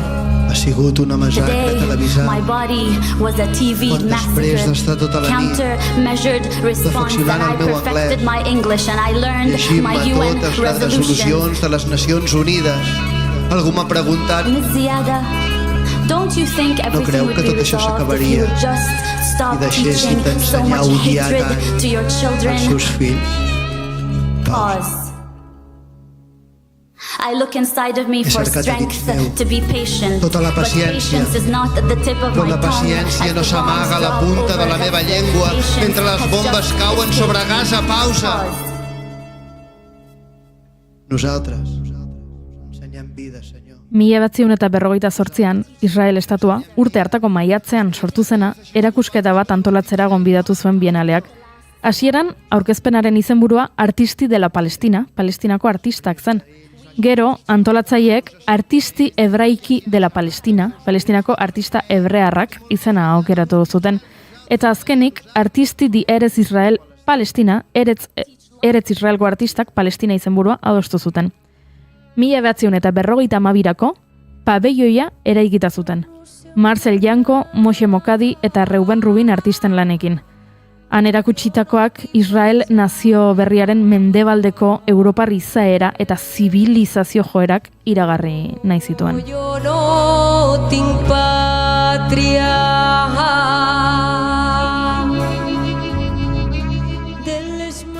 Urte asko pasa dira, baina urteen inoiz baino gehiago Israelen parte hartzea salatu dute ehundaka eta ehundaka artistek. Anga, Art No Genocide Alliance kolektiboak Israel bienaletik kanpo uzteko eskatu du, bai bere pabelloitik, bai beste herrialde batzuetako programaziotik ere. Angak gogorarazi du Israelgo pabelloia 2024ko edizioan itxi egin zutela egindako presioaren ondorioz, eta bienaleko lorategietako egoitza historikoa oraindik itxita dagoela. Topaketaren antolakuntzak egoitza alternatibo bat eskaini zion Israeli aurtengo ediziorako hori kontuan hartzekoa da. Angaren ustez, ez da erabaki administratibo neutral bat, genozidioa egiten duen estatu bati laguntza instituzional aktiboat baizik. Horregatik, gutun hau helarazi zioten zuzendaritzari. Veneziako bienaleko zuzendariei. Hangak 2025ko urriaren 2 idatzi zizuen Israel 2026ko bienaletik kanpo uztea eskatuz. Sionisten ankerkeriak etengabe areagotzen ari diren arren, oraindik ez duzue erantzun. Orain behean sinatzen dugunok, artistak, komisarioak eta artelangileak, elkartu egiten gara kolektiboki salatzeko Israelgo estatuari plataforma eskaini diozuela, genozidio bat egiten ari den bitartean.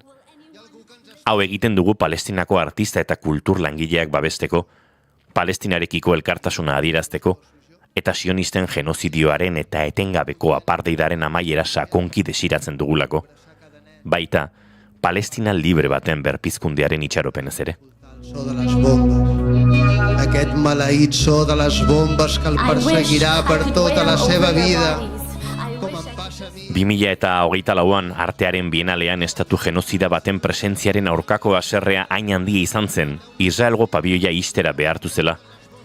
Orain Palestinaren aurkako genozidio irekiaren 2 urte eta erdiko urte urren ikaragarri batera iritsi garenean, eta Nakbaren 77 urte bete direnean, Israelgo estatuak berriz ere bienalaren zilegitasuna erabili nahi du. Bizitzaren eta kulturaren suntsitzaile den Israelgo estatua hala agertu beharrean, sortzaile itxura eman dezan.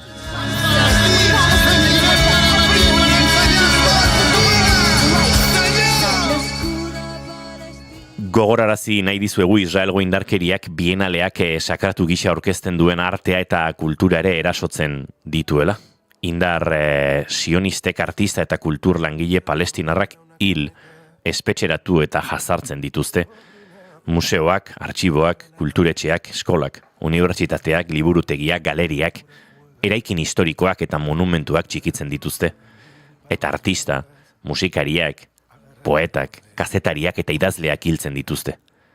Hau ez da Palestinar herriaren aurkako suntxiketa saiakera bakarrik.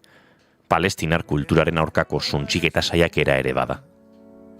Desde lo alto se verá su casa, el olivar, su ayer y su... Veneziako bienaleak ezin du konplize izan. Ezin zaio artista edo kultur langile bakar bati ere eskatu estatu genozida honekin, plataforma elkarbanatzea. Israelek genozidioaren, garbiketa etnikoaren eta apartheidaren bidez existitzen jarraitzen duen bitartean, ez luke ordezkaritzarik izan behar Veneziako bienalean. Genozidioa ezin du onartu artea gorpuzten dituen giza balioak ikertu eta ospatu nahi dituen erakunde batek.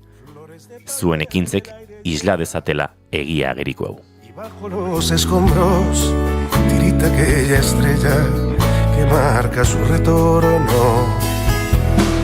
Luces errantes en tierra extraña, sombras del pasado. 226 artista eta kultur munduko pertsonek sinatu dute gutun hau. Horietako 33 anonimoki, beraien herrialden ondorio eta zigorren beldur zirelako. Ez dute erantzunik jaso, baina mugimendua egonda hasi aurreko egunetan. Aurtengo edizioko proposamenak baloratu behar zituen nazioarteko epaimaiak dimisioa eman zuen jaialdi hasteko egun batzuk falta zirela, duela astebete. Bienaleak berak komunikatu labur batean baieztatu zuen, Solaine Farkas Brasilgo presidenteak eta gainerako epaimakidek dimisioa eman dutela. Zoe But australiarrak, Elvira Jaganios espainiarrak, Marta Kuzma estatuatuarrak eta Giovanna Zapperi italiarrak. Antza denez, epaimai honek saritik kanpo utzi nahi zituen Israel eta Errusia, naiz eta ez zuten inoiz esplizituki esan bi herrialdeak kanpoan uzten zituztenik, baina eufemismo ariketa batean nahiko argi utzi zuten. Esan zuten, nazioarteko zigor auzitegiak gaur egun gizateriaren aurkako krimenak leporatzen dizkien liderrak lehiatik kanpo uztea nahiko luketela. De quien ha perdido casi todo, no deja escapar a su cometa. Gauzak horrela, bienalearen lehen egunetan tentsioa areagotu eginda eta hainbat kolektibok protestak antolatu dituzte. Mundu mailako topaketa hau inauguratu zenetik inoiz gertatu ezen zerbait gertatu da. Langileen eta artisten greba, Israelgo pabelloiaren presentziaren aurka protesta egiteko.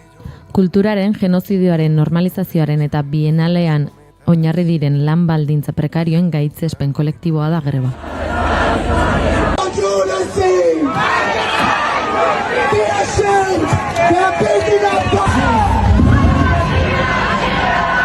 La lotta contro il genocidio la facciamo noi, precari, sfruttati.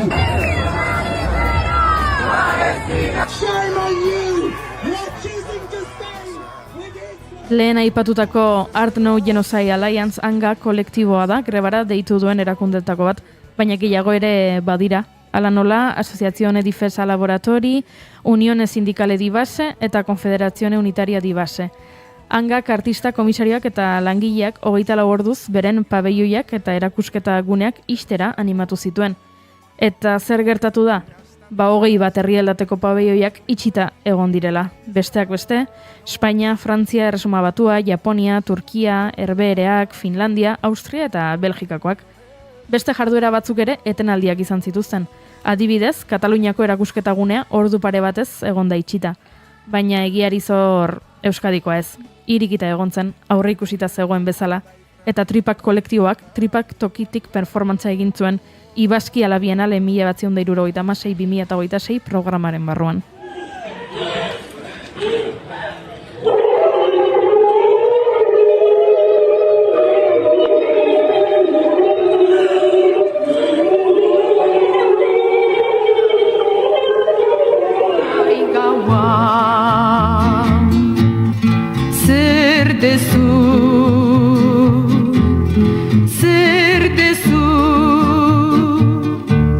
Isiltasunean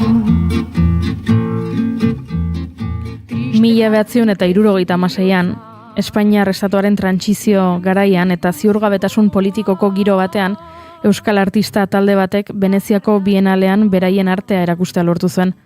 Parte hartze hura etzen keinu artistiko bat bakarrik izan, baita baieztapen kultural, identitario eta politiko bat ere. Artea, askatasun, adierazpen eta identitaterako espazioa dela aldarrikatu zuten. Eta uste dut, gaur egun, 50 urte geroago eta aipatutako guztia kontuan hartuta, inoiz baino zentzu gehiago duela aldarrikapen hark. Isiltasunean zuk oroi arazten nauzu, gu bizigeran mundu hau ere iluna dala.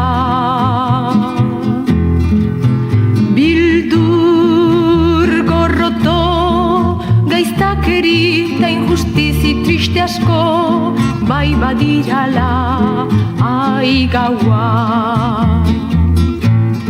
Zer dezu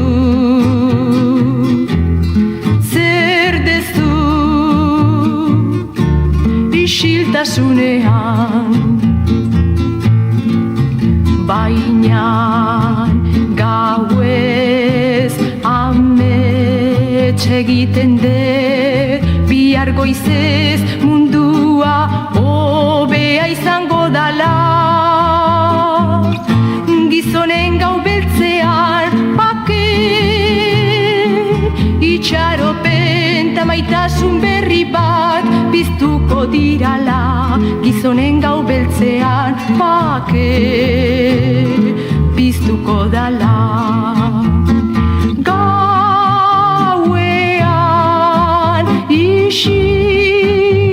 Isilean argiaren promesa bihar goizean gauean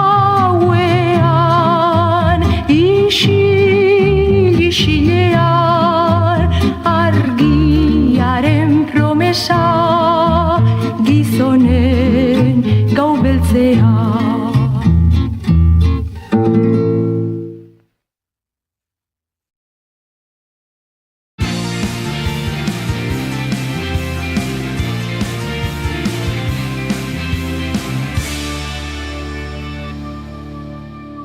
Bigarrenak ez direlako beti okerragoak, bigarren kafea. You got the cinema.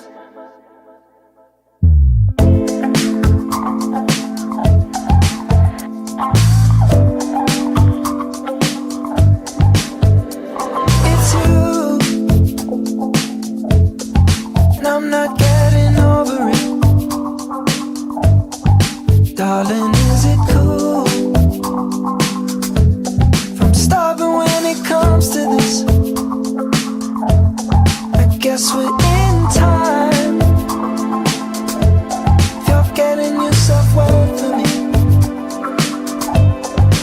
guess you're all mine. You're sleeping in this bed with me. I just think you're cool. I dig your cinnamon. Do you think I'm cool too?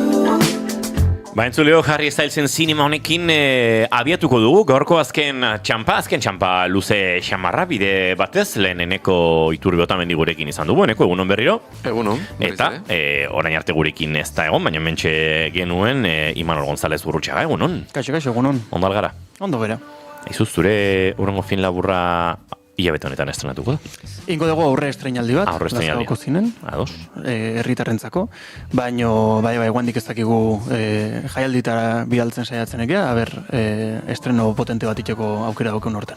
Iritsiko da beraz horri buruz hitz egiteko momentua, baino Lazkaotarrak zareten ontzako, jakin Imanol González Gurrutxaga naiz eta pixka tolosartu dugun guk urteotan, eta Goierriko izkerare pixka batutan ez da eskapatu ere egiten zaion ja, pixkate diluitu egin zaion. Saiatzen ez bueltan ekartzen. Bai, ez da, resistentzia ariketa bat egiten, Lazkaora bueltan izango dela, eta gainera, oker ezpanaiz, aurkezpen aurrezten aldi horretan, Goiuri zeiza arandia holtzan izango duzu. Bai? Bai. Bai, egia da.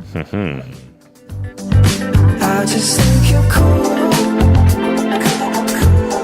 I dig your cinnamon. Imanol González Gurrutxaga kanai estrenatuko du hilabete honetan, baina horri buruz lasaiago eta beste hone batean hitz egingo dizuegu entzuleok. Gaur, astero bezala gurekin proposamen zinematografiko, telesail eta bestelakoenak ekarriko ditugu. Eta ez dakit, nahi baduzu Imanol zuzeu hasi gaurkoan proposamenekin. Bida, nik gaurko honetan ekarri dizuet telesail bat 2016an estrenatu zutena. Nola?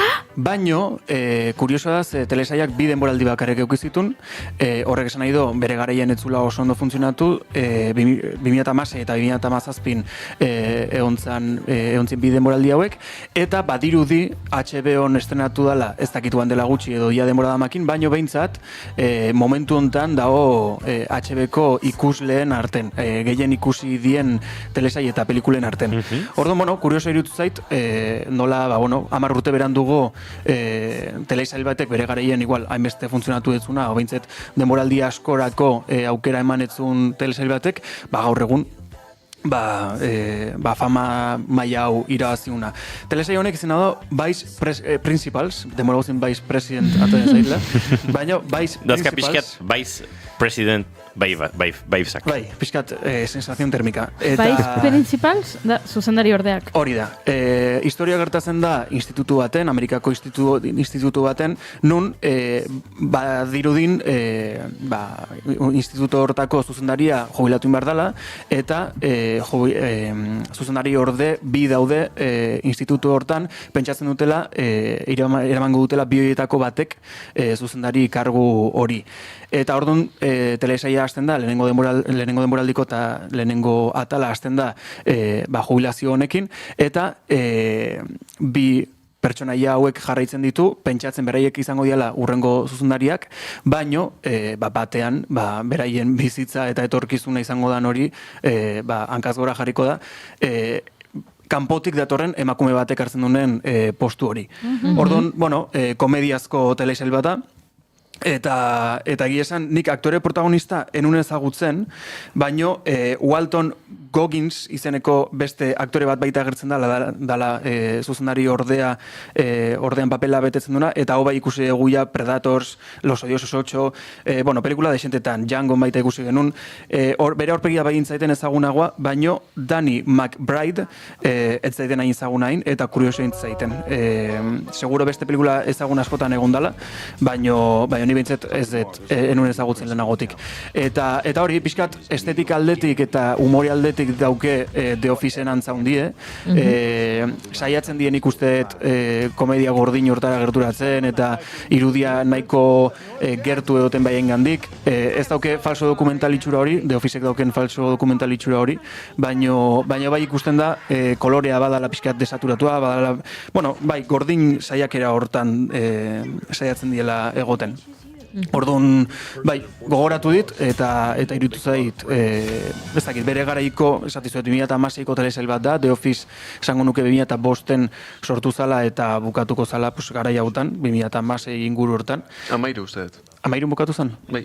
Konfirmatuko dugu, baina bai. The Officeen ondorengo telesail bat da, The Office denok aipatu behar dugu, hain ezela Amerikarraz, The Office versio de xente ondia, nik de hecho gomendatu izan dut hemen azken aldin ateratzen nahi dien versio berri batzuk, edo leku ezberdinetan atatzen nahi dien versio berri batzuk, eta holaxe, egia esan nahi gustatu zait, eta ez dakit, aitzaki honekin, 3. denboraldi bat ateratzeko gaur egun aukera egongo dan, edo beste spin-off moduko bat aterako duten.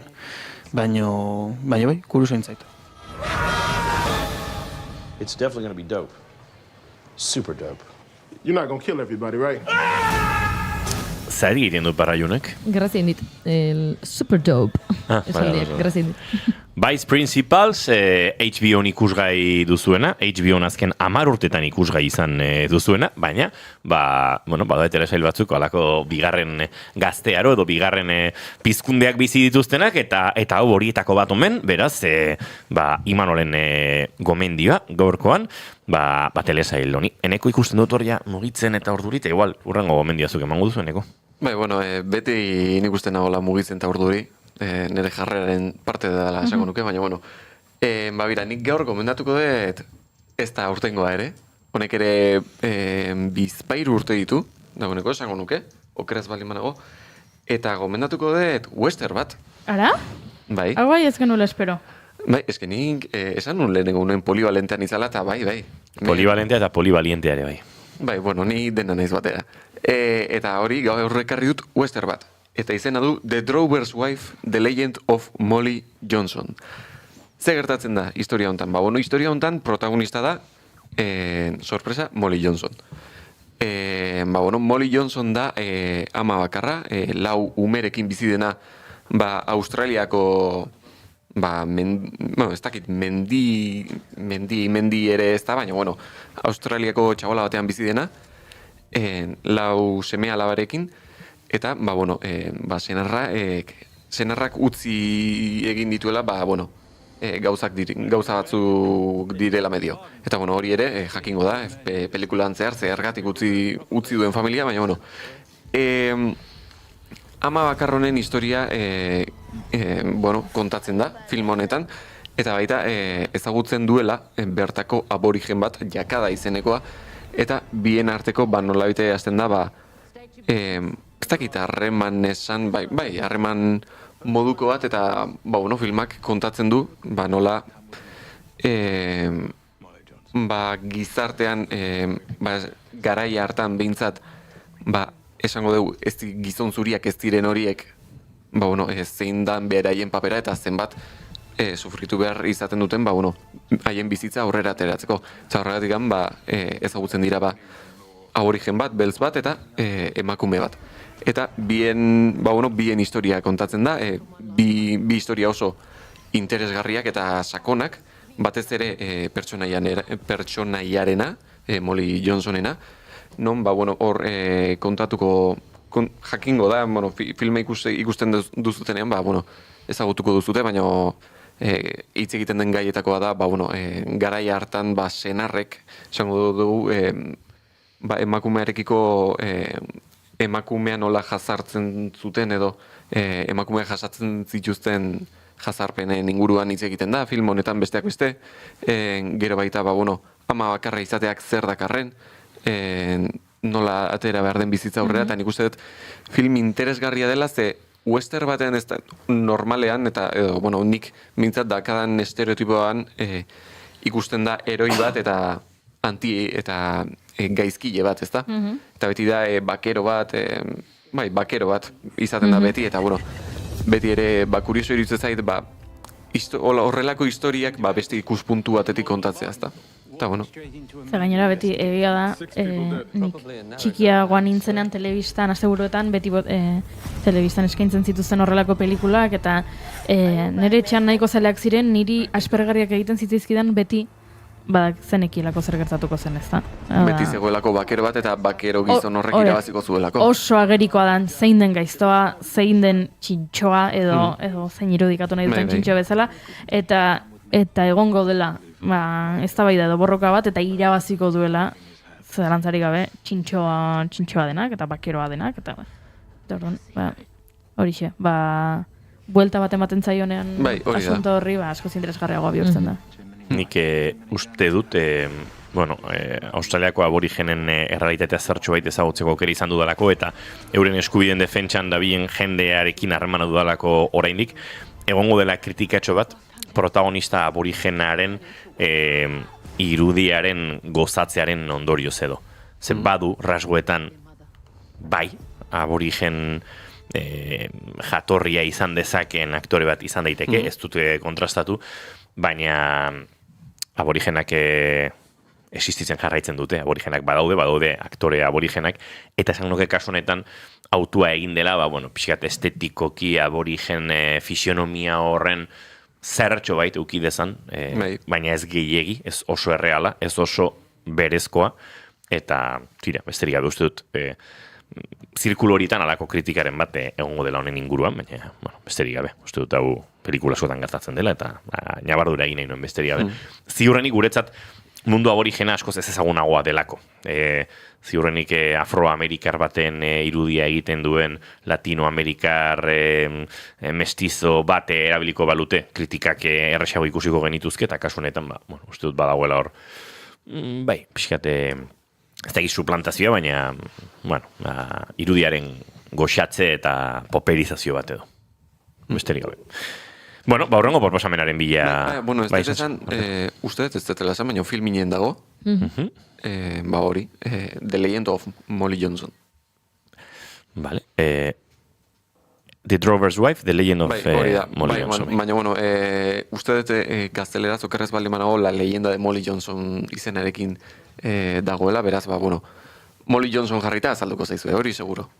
Ados, zera, filminen nekoren proposamena, The Legend of Molly Johnson, bere proposamen hori, eta June zurearen entzun nahi dugu. Nerea Goiurirenaren berdina da, eta egia da, aste bete ditxoen diot Goiuriri biak gauza bere. Match bat egin duzue? Bai. Ze ona. Asmatu zein. Ez da ja. Devil Wears Prada filma ekarri dugu, bigarren... Barkatu, Devil Wears Prada, 2. Lenguaztean entzun izuen. Enuken asmatuko, baina komentatu zen uten eta beraz jakin ere banikien. Bai. Ados. Baina orain jetzen nuen buruan. Gezurti. Pentsatzen hasi ezkero torriko zen. Gezurti. Kontua da, pelikula berri hau ekarri nahi izan dugula, zuen gana?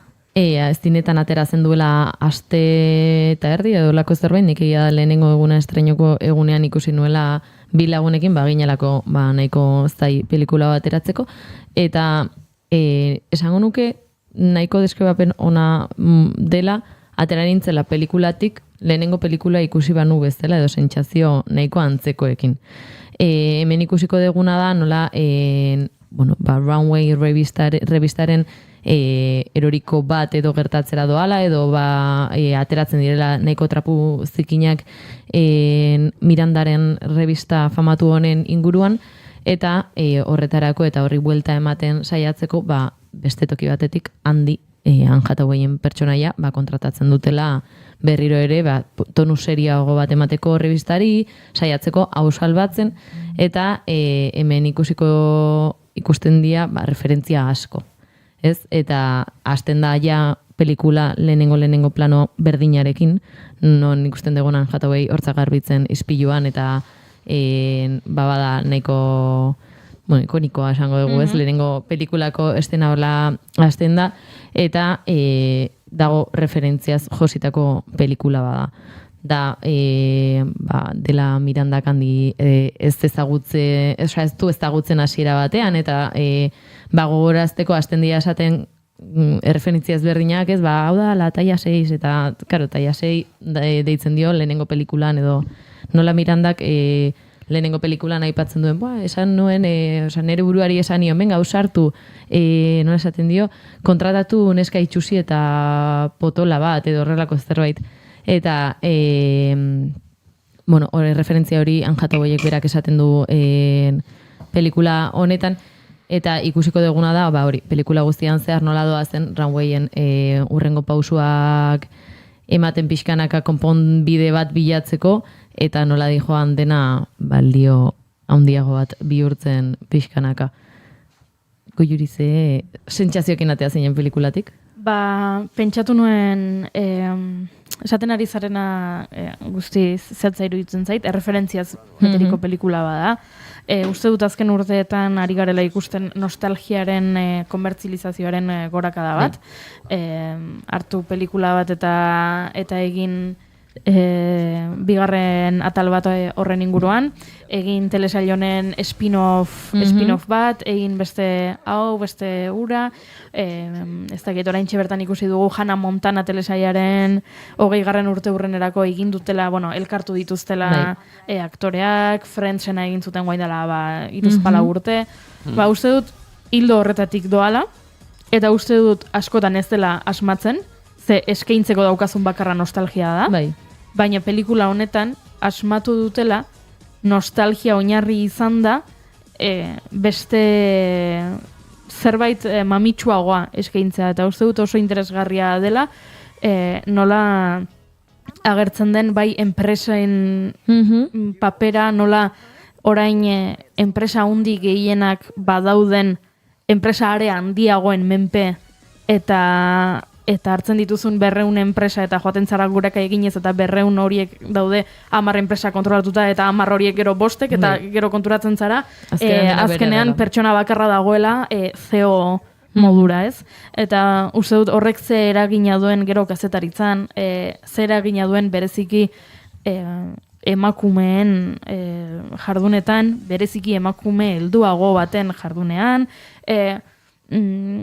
hori guztiak gehitu diote, eta uste dut oso interesgarria izan dela, ez dadin geratu soilik nostalgian oinarritzen den pelikula batean. Eta esan bezala referentzia ugari zeuden, ni zinemaretora jo nintzen amarekin, eta amak ez zaukan lehenengoa ikusita, eta pentsatu nuen, agian ez du disfrutatuko, lehenengoa ez duelako ikusi, eta, atera ginenean, zanion, zer iruditu zaizu, eta zidan, gustatu zitzaiola, eta gustora ikusi zuela, eta une atsegina, ordu atseginak pasa zituela, beraz, lehenengoa ikusi gabe ere, agian erreferentzia batzuk galdu egiten dira, referentzia batzuk, edo une batzuk, elkarrizketa batzuk ez dira, bain divertigarriak ez baduzu lehenengoa ikusi, baina bida, gozatu daiteke, baita ere. Eta horixe, ez nituen ulertu, eta hau estilo aldetik da, erabilera ustet gehiagizkoa eman zitzaiola zoomin kontzeptuari, planoa bataen zoom mugimendu oso bortitzak, baina gainera iruditu zitzaidan pelikulako une batetik aurrera bakarrik, eta lehenengo zatian ez, eta orduan ez nuen ulertu autu hori, baina gozatu nuen pelikularekin, eta uste dut oso pelikula ez dakit, mileniala dela zentzu batean, eta interesgarria.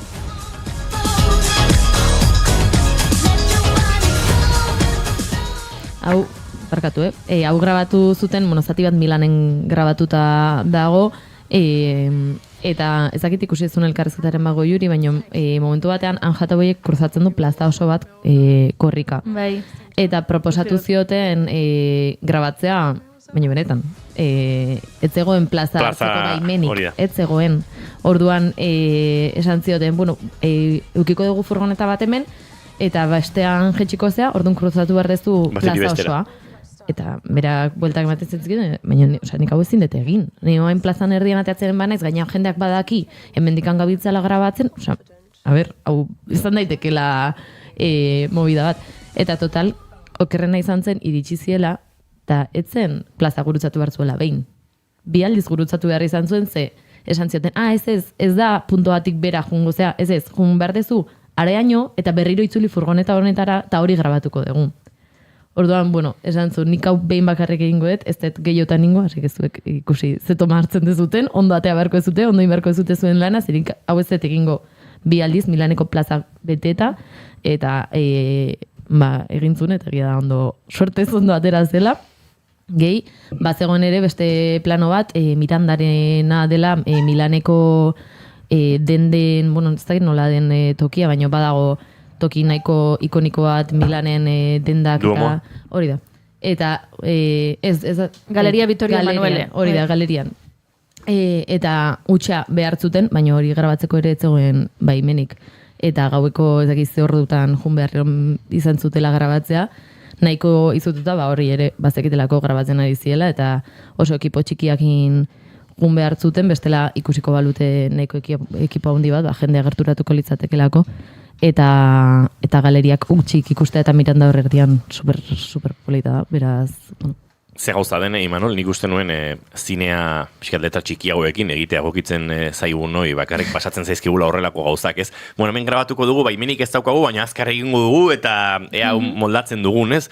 Edo kontuz bizilagunak jakari da, eta ea azkar bukatzen dugun, eta horrelakoak, baina milioika batzuk aurrekontu duten pelikulak ere horrela biltzen bide dira. Baina kasu honetan zer jendean reakzioa behar zuten?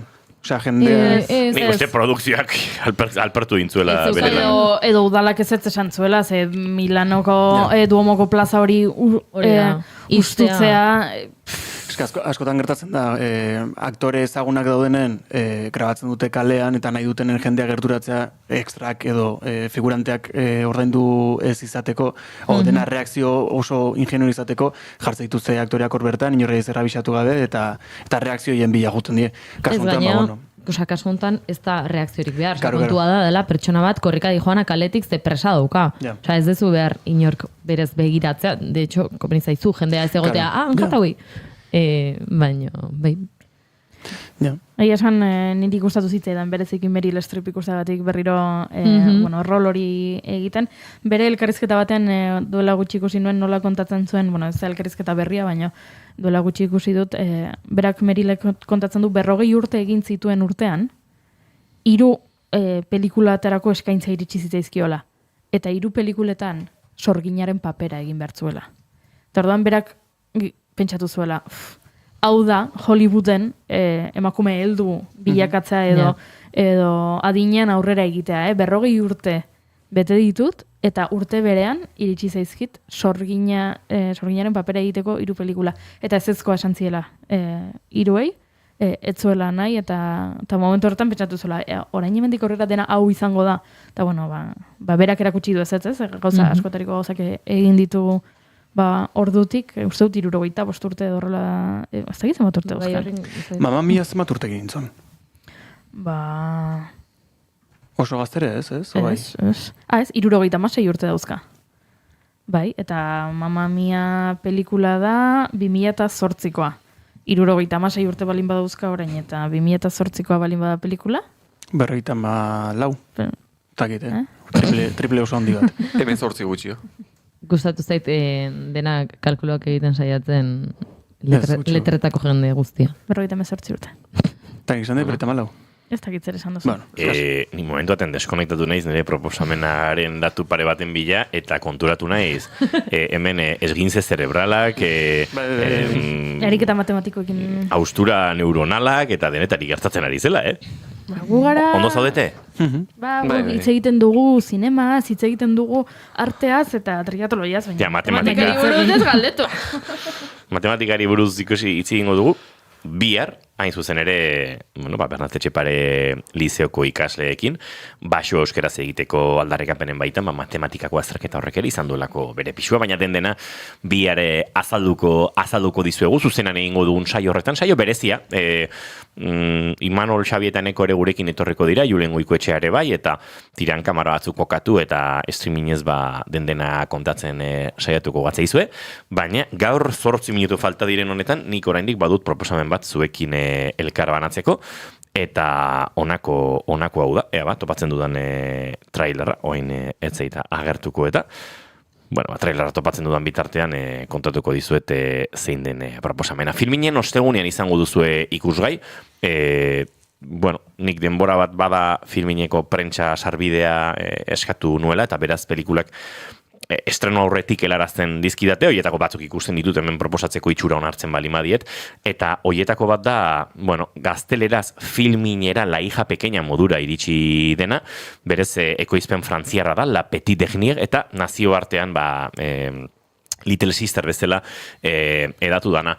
Hemen agertzen dira, nolabait protagonista, ez pelikula maizik eta ekoizpenean, pelikula egiterako orduan, bi emakume batetik, bueno, berak zuzendu eta idatzi duelako gidoia, Hafsia Herzi, eta bestetik, nolabait, Fatima Dasek eginiko autofikziozko novela baten egokitzapena ere bada, 2020an idatzi zuen, markatu Fatima Dasek, bueno, oinarri izan den liburua, artean 24 urte zituela, oso idazle gaztea da Fatima Das, biek badute elkarbanatzen duten ezaugarri bat, frantziarrak dira jaiotzez, baina gurasoak, arbasoak, argeliarrak dituzte, bi kasutan, Hafsia Herziren kasuan bereita tunezkoa dela, ama argeliarra, Fatima Dasek berriz, bi gurasoak argeliarrak dituela, familia guztia, argeliar jatorrikoa. Oso pelikula ederra da, Cesar Saritarako eta Cannesko lehiaketetako emakumezko aktore honenaren sariak jaso zituzten, eta hor bada horrelako argeliar jatorriko familia baten kokatutako neska gazte bat, Fatima, 17 urte dituena, 3 aizpa dituena, eta bizi dena Parisko kanpokaldean, nahiko migrazio giroan eta barrez, familia franko-argeliar batean, giro goxoan, orokorrean gauzak ondo doazkion familia batean, non noski, hainbat violentziak zeharkatzen zaituzten, migrante izatea Paris bezalako hiri batean ez delako horresa, eta beste hainbat faktore badaudelako hor, neska migrante izatea eta bestelakoak. Baina batez ere, gertatzen zaio unibertsitatera iristerakoan, hasten dela bere bizitza pixkate nolabait ahalduntzen, emakume heldu gisa edo bizitzen. Eta pixka bat familiaren tradizio, familiaren giroietatik emantzipatzen. Hasten da pertsona batekin harreman sentimental bat izaten, lagun berriak egiten ditu, mundu berri bat arakatzen hasten da, eta, hor agertuko zaio, pixkat dilema handi bat, nola utzi zure nortasunari, zaren horri, beste hainbat aspektu zure bizitzan agertzen ari diren askatasun moduko hauek, zurekin talkan daudenean, ez da? Musulman familia batean jaio, emakume lesbiana izatea, eta hori nahi bezala bizitzeko eskubide hori borrokatzea. Hori guztian hasten da, benetan oso pelikula interesgarrian, eta diodan bezala, ostegun honetan, maiatzaren 15ean filminen ikusgai izango den horretan. Zinemetan ere bere bidea egin zuen, joan den urtean estrenatutako pelikula da, eta orain plataformetara helduko dena, eta esan da bezala, nik benetan gomendatzen dizuedana. Eta nahi nuke, hau gomendatu bezalaxe, trailerra bera zuekin elkarbanatu, baina uste dut, ez dudala, hementxe daukate, orain bai, elkarbanatuko dute zuekin entzuleok, pixka bate pelikularen giroare koka dezazuen. Salam tout le monde. Salam ma fille. Ça va Yéma? Ça va. Fatima, t'as les mains dégueulasses. On travaille depuis tout à l'heure, tu sers à rien. Tu vas faire comment putain avec ton mari? Tu ne seras pas là. Quel mari qui va vouloir l'épouser? Elle a zéro féminité, regarde. Comme ça. Lui alors? Don't feel like me now, going way down south. Won't try to explain now, I'm by myself. Comment t'as su que tu préférais les femmes? Je suis tombée amoureuse en fait d'une de mes copines au lycée. Banal. Tu sais pas encore. En fait, j'ai une très bonne amie à moi qui est musulmane. Elle s'est rendue compte qu'elle était attirée par les femmes. L'homosexualité est quelque chose de prohibé. L'instinct de l'homme, c'est d'être attiré par les femmes, et l'instinct des femmes, c'est d'être attiré par les hommes. C'est Idan, on s'est remis la pédale, votre copine la lesbienne là.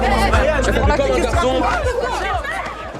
Tira, gironetan pelikula benetan ederra gogorretik ere baduena, kamina itxi bat goitik behera, violentzia razialak eta LGTBI violentziak nolabait zeharkatzen duten gorputz batean. Fintasun handiz egindako pelikula, interpretazio ikaragarri honak dituenak, protagonistaren saria gaipatu ditut lehen, Cesar sarietan eta Cannes, baina orokorrean oso reparto honeko pelikula, edo, reparto baino, interpretazio kolektibo oso honeko pelikula, eta benetan gomendatzen dizudan, iaia tarte batean komentatzeko modukoa izango da, esan da bezala, ostegunean filminen ikusgai izango dena.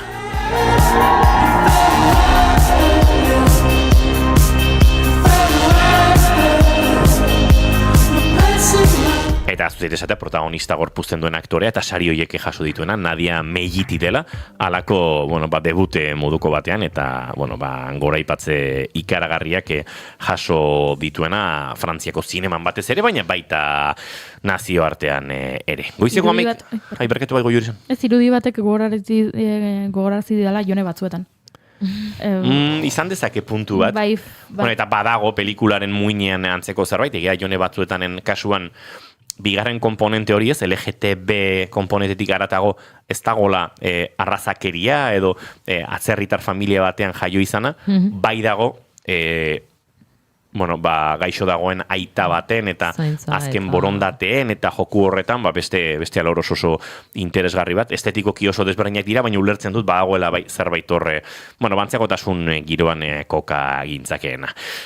Entzuleok, honekin agurtu egin martzaituztegu, bihar esan da bezala, Baionan izango gara, gauza guztiak prestatu beharko ditugu, bertara balako desenbarkotxoan joateko, baina ilusioz eta gogoz, gainera eskuzabale hartu gaituzte bertan, ikasleak euren hizkuntza eskubideak aldarrikatzeko borroko horretan daudela iruditu zaigu bertan egotea beharrezkoa zela, irakasleekin aritzeko aukerari izango dugu, saiatuko gara bestelako artista, sortzaile eta euskarara modu batera edo bestera Euskal Herriko iparraldeko 3 lurraldeetatik hurbildu direnen testigantzak eta aldarrikapenak biltzen, jarriko gara begira beste herri batzuetan ere gertatu diren hizkuntza eskubide urraketetara eta egunero bezala kafe hartuko dugu zuekin, baina gure laborategitik kanpo. Baionan, hariko gara bihar goizeko 10:00 12:00 Bernat Etxepare Lizeotik. Beraz, ez galdu biharko saio berezi hori, guk saiakera berezi egingo dugu behintzat, zuek ura behar bezala bizi eta bertan gertatzen ari den basioa azterketaren inguruko hizkuntza aldarrikapen horren guztia, zuei behar bezala azaltzeko. June Romatet Ibarguren datorren astera arte. Agur. Eneko eta Imanol bihar arte. Agur. Eta Goiuri Zeizarandia zuere bihar arte. Bihar arte, noski. Entzuleok, bagoaz, esandakoa, bihar goizeko 10:05 bigarren kafea berezia Baionatik.